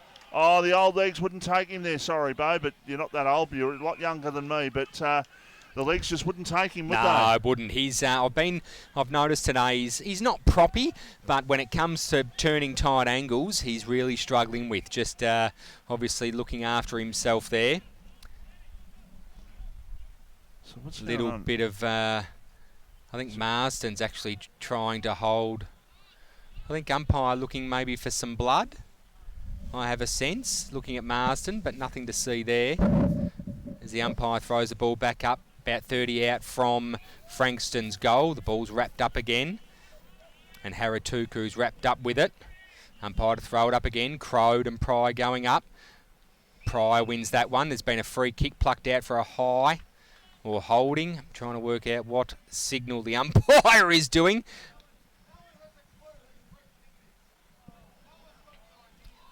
There's a bit of chirp coming from Sorrento's bench. No one can quite figure out, including the umpire, who that free kick's going to. And it's going to go to Spindleshanks. It is going to go to Spindleshanks' Lego head. He's going to be kicking this over Jackson's head directly in front from about 10 out. No one has any idea what's actually going in as Grant, as easy as you like, kicks that one straight over the umpire's head. Wowee. I think the Southern Umpires Association, the master officiators of today's game, just lost sight of what actually was taking place then. A lot of confusion Jamie Brigden going up to the umpire that was in control, asking what was happening. Everyone's a little bit confused, if I'm honest. Yeah, no, Jackson having plenty to say to that umpire as well, and that umpire did, I'm not sure what he did there was enough. He just said enough. So umpires having plenty to say, just trying to take control of this game again, Vossi. So the ball comes back to the middle. Yep. 8:56, sorry mate, plays Sorrento 5:7:37. That's on the Ray White of Frankston's scoreboard. We've just nearly gone on 10 minutes. Frankston might have done enough, but like I said, no fat lady today. She's in Queensland. She's quarantined, so we won't be seeing her for at least 14 days. There's a high kick towards half forward. Muston pushes his opponent out there. Not a huge push, but the ball goes over the line for a boundary throw-in. 8:56 plays 5:7:37. The margin is 19 points on the Ray White Frankston scoreboard. Someone in the club room's obviously heard me, and the lights are on here at Greg Beck Oval. Pry winning that one, taps it down to no one. James Hallahan with the ball now. People dive on him, therefore dives on the ball. Umpire says, I'll have none of it. I need a pee. He's going to ball it up. About 5 metres outside of Frankston's attacking zone. Great tackle applied there.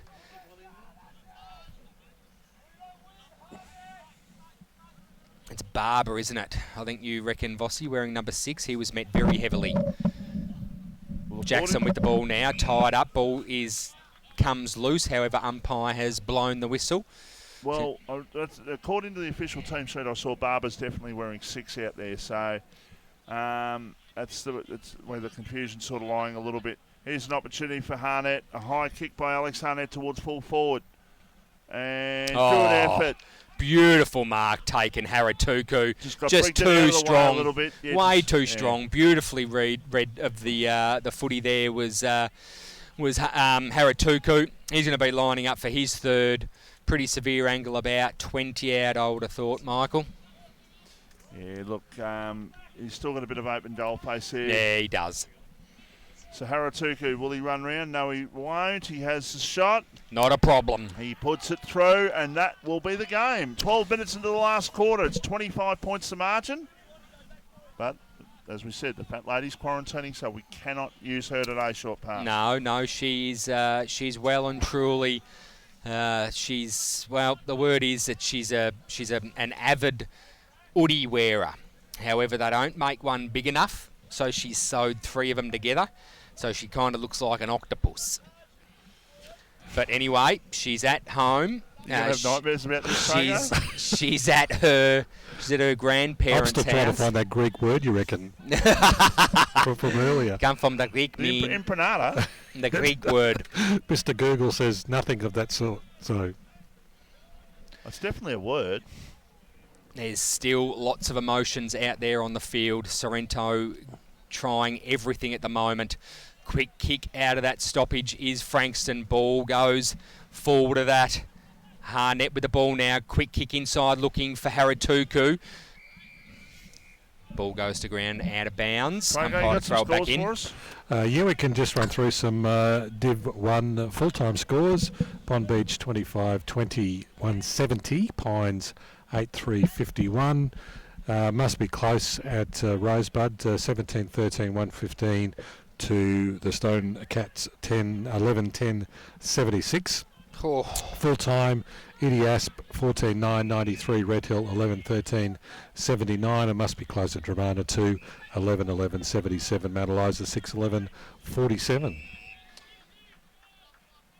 So the mark has been taken by Sam Fox at left half forward. And what that means, short pass, is that Bomb Beach will go to the top of the ladder and potentially the last round Bomb Beach playing YCW for top spot and a week off in the finals.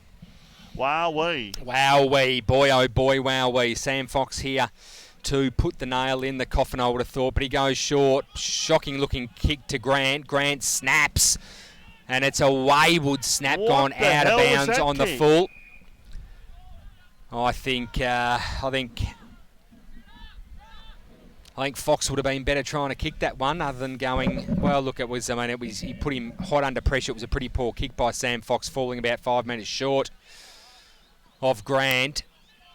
You got any Division 2 scores for us, Craig? Yeah, just quickly, full time. Seaford 16-17, 113. Devon Meadows 7-3, 45.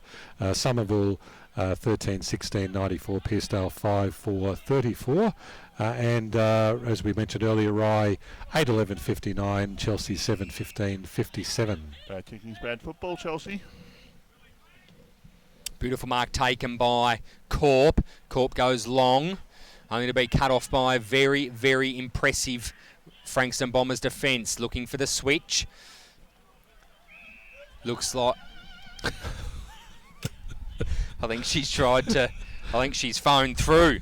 Hello, fat lady. Are you there? Have I got you? Have I got you, fat lady? I'm not sure we do. Have we lost her? Yeah, no, the line's been lost. She's in the rainforests of... She's in the rainforests of Queensland. What? No, she's out of mobile range. We can't speak to her. I've told you. We can't speak to her. I've got a feeling she's going to be trying to join us very, very shortly. Maybe not. What was that? Wasn't me. Oh, did you hear it? I did. It wasn't me. It. Oh yeah, the rains are coming. The rains are coming. So sounds like one of Tones and I's songs. With the way these results have gone today, Frankston will go to third. Sorrento's season's done. They're 2 games behind with 2 to go, so they're done. Germana and also... Sus, I'm going to belt you in a minute.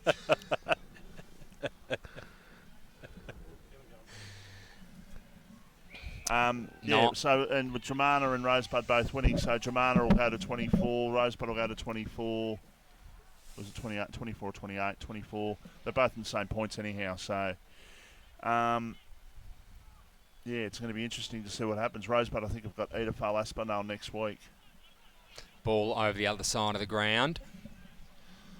Free kick paid, going to Shannon Gladman for tripping. Cute little kick, finding King. King quickly plays on, looking for Crode. Great defensive work by Frankston with a punch. Looks like the ball... No, it's been kept in. Ethan King with the ball now is wrapped up. Umpire to come in and throw the ball up. Still plenty of emotions out there. There's a little bit of howdy-do. Gardner involved. Crode involved. Brigden and Pry go up. No one wins that tap decisively. Mitch Hallahan with the ball now. Looking for options. Finding one. And that one there absolutely paid off. Gardner kicking his second for the day. And Sorrento, they haven't gone away yet. There's still plenty of belief. There's still plenty of emotions. Are you just enjoying... You're listening and watching the voice of Peninsula Football. With no fat lady. Or reception issues? Need to wall mount your TV or want extra TV or data points? Then call TV Magic, Frankston and the Peninsula. Call Clint for a free quote on 0484 395 555. TV Magic. We make all your TV problems disappear. A station sponsor. Welcome back here. I tell you, it's a good sign when it's dark because you can tell those lights on the scoreboard are really starting to brighten up now. They are, really. It's... surprisingly bright for the amount of lights that are there, actually. So kick comes inside, attacking 50 here for Frankston towards centre half forward. No mark taken. Ball on the ground. It's picked up and a quick kick, a goal. It's been put through. I think that's Greeley who's put the goal through. So all of a sudden the margin is back out to 25 points. That was Greeley. And we're not going to be far off hitting time on here. We are, in fact, 18 and a half minutes in the last quarter. So we're 90 seconds off time on. Frankston at 9.8.62. In fact, 10.8.68. Sorrento a 6.7.43, and that is on the Ray White Frankston scoreboard. Nearly a stumble there by yourself. I might have said something a little bit more southern than what... a little southern. But I think she's on the line. Oh God. Maybe we can just hear her from the what? from Well, I said the far north Queensland jungle. Well, yeah, in the forest. In the forest. Yeah, no, in the trees. In the in the trees. What I'm saying is she's just swinging from them. She's out of mobile phone range. We can't speak to her. Oh, I'm tired. To ring the siren, I need to go home and sleep. Oh, margin is 25 points. That was gold. The fat lady's in the trees. You know what the trees would do if the fat lady was in them, don't you? They'd be breaking. They'd be breaking. She'd come through like a wrecking ball, as Miley Cyrus says. Ball inside the Frankston Bombers 50-metre zone. You're a fan of Miley, are you? Oh, yeah. Yeah, I am actually. Okay. I am. I'm learning more about you every time I speak to you, Short Pass. Yeah. You like skiing? I do. Boy bands? Boy Where did that come from? Oh, Struth. I have seen the Jersey Boys, I think, 5 times when they come to town. I'm a big fan of the Jersey Boys. Does that boy band count? Close enough. Close enough. Daniel Grant with the ball now, looking for options. Oh, it's well done by Haratuku. He came back.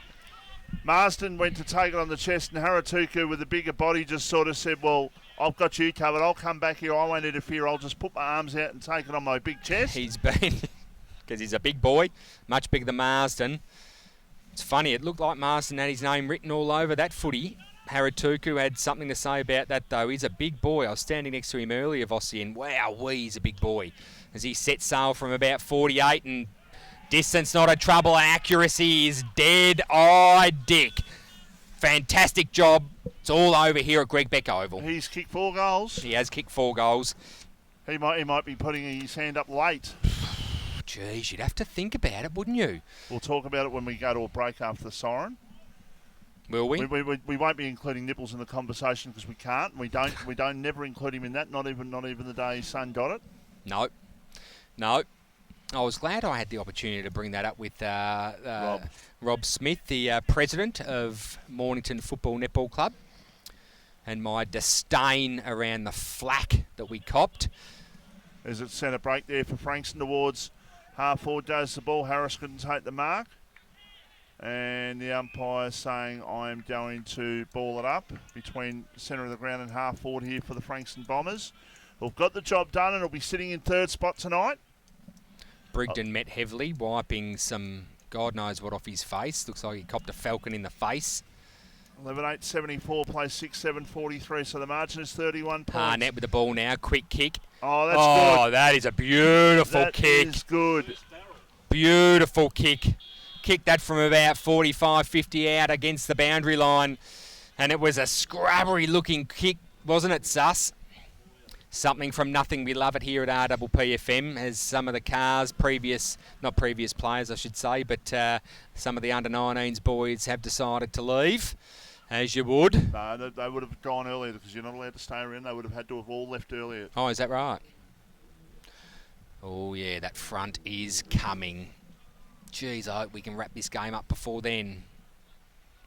I have a dinner reservation. Let's go. 22, nearly 23 minutes played. 12-8-80 plays Sorrento. 6-7-43, and that's on the Ray White of Frankston scoreboard. Sorrento look like they're going to go inside 50 again, looking for Leaper Holke. Ball falls short. That man again, Drake. Geez, he's been good today. Ball rushed over. I have an appointment with a couch tonight. A very long couch with my body on it, sleeping. Thanks for that. I've got the men's 50-metre rifle to watch tonight on the Olympics. And the synchronised diving, I forgot about that, Sus. When you said you're a swimmer earlier, you didn't mean synchronised swimming, did you? Because I reckon there's one of those nose plugs would look great on you, Craig. Synchronised swimming was in an early Olympics. In a pair of dick stickers. Synchronised swimming was in an early Olympics, synchronised with one person. Well, who are you synchronising against? That's what I'm saying. That's just someone dancing in the water, isn't it? Oh, it's in tug of war. What about bringing tug of war back? Tug of war. I think 1920 might have been the last time tug of war might have been. Oh, were they nude? Was it nude tug of war? Probably was in the ancient Olympics. No, apparently in 1890 something, they were all starkers. I'm tired, short pass. Funny. Very funny. Yeah, there'll be none of that. Not after today. As the ball's been brought back in, the footy at the moment in the hands of Sorrento as they exit out of their defensive 50. Cute little hand pass down the boundary line, looking for but not finding an opponent. Only to be cut off by Frankston. Frankston looking, I'm thinking of Frankie Valley. Frankston looking for options at the moment. Where's the Four Seasons? Just well, we're about to get him today. I'll give you the red hot tip if it starts to P1SS down. It is not far away. I think the players want it done just as quick as we do, Vossi. They don't want to be out in it. They've stayed dry all day. They want to try and get out of this rain. And I want to get back to my car safe because I've got the flippers on today. You got the flippers on? Yeah, you do. You've gone the Roman sandals.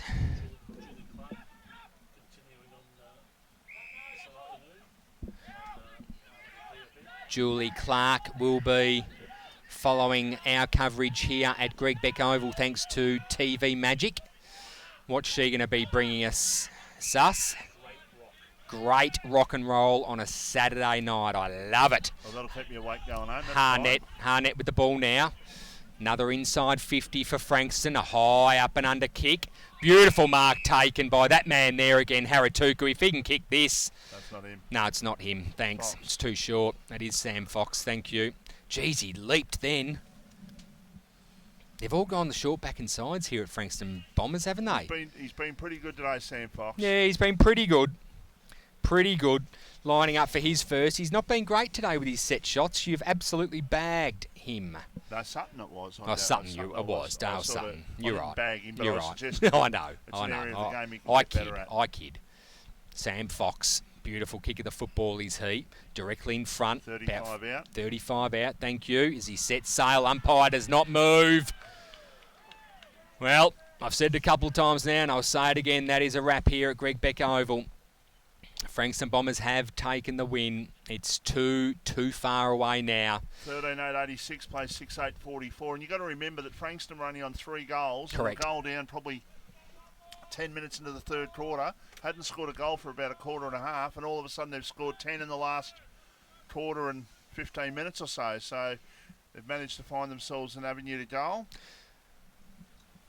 I think that was Pryor asking his team for one more goal. Let's kick one more goal.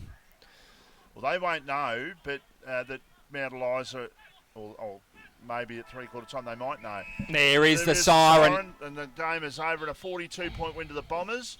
They won't know yet, I'm tipping, but they are in third spot tonight. You're listening and watching RPPFM, the voice of Peninsula Football. We'll be back after the break to wrap up. Or reception issues? Need to wall mount your TV or want extra TV or data points? Then call TV Magic, Frankston and the Peninsula. Call Clint for a free quote on 0484 395 555. TV Magic. We make all your TV problems disappear. A station sponsor. When you're a big bank, you have big responsibilities. The biggest of which is to do the right thing. It's something Bendigo Bank has always been good at.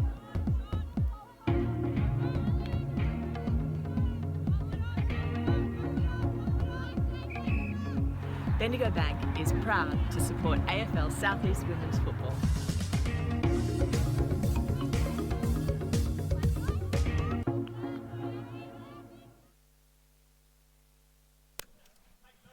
And welcome back to Greg Beck Oval, where Frankston Bombers have been triumphant here today. 13.886 plays, Sorrento 6.844. We called it a little bit earlier on. It was a wrap earlier on, but Frankston just didn't want to take the the pedal off the metal. They got the job done quite comfortably at the end, Michael Voss. Just quickly, goal scorers for the day. Haratuku with 4.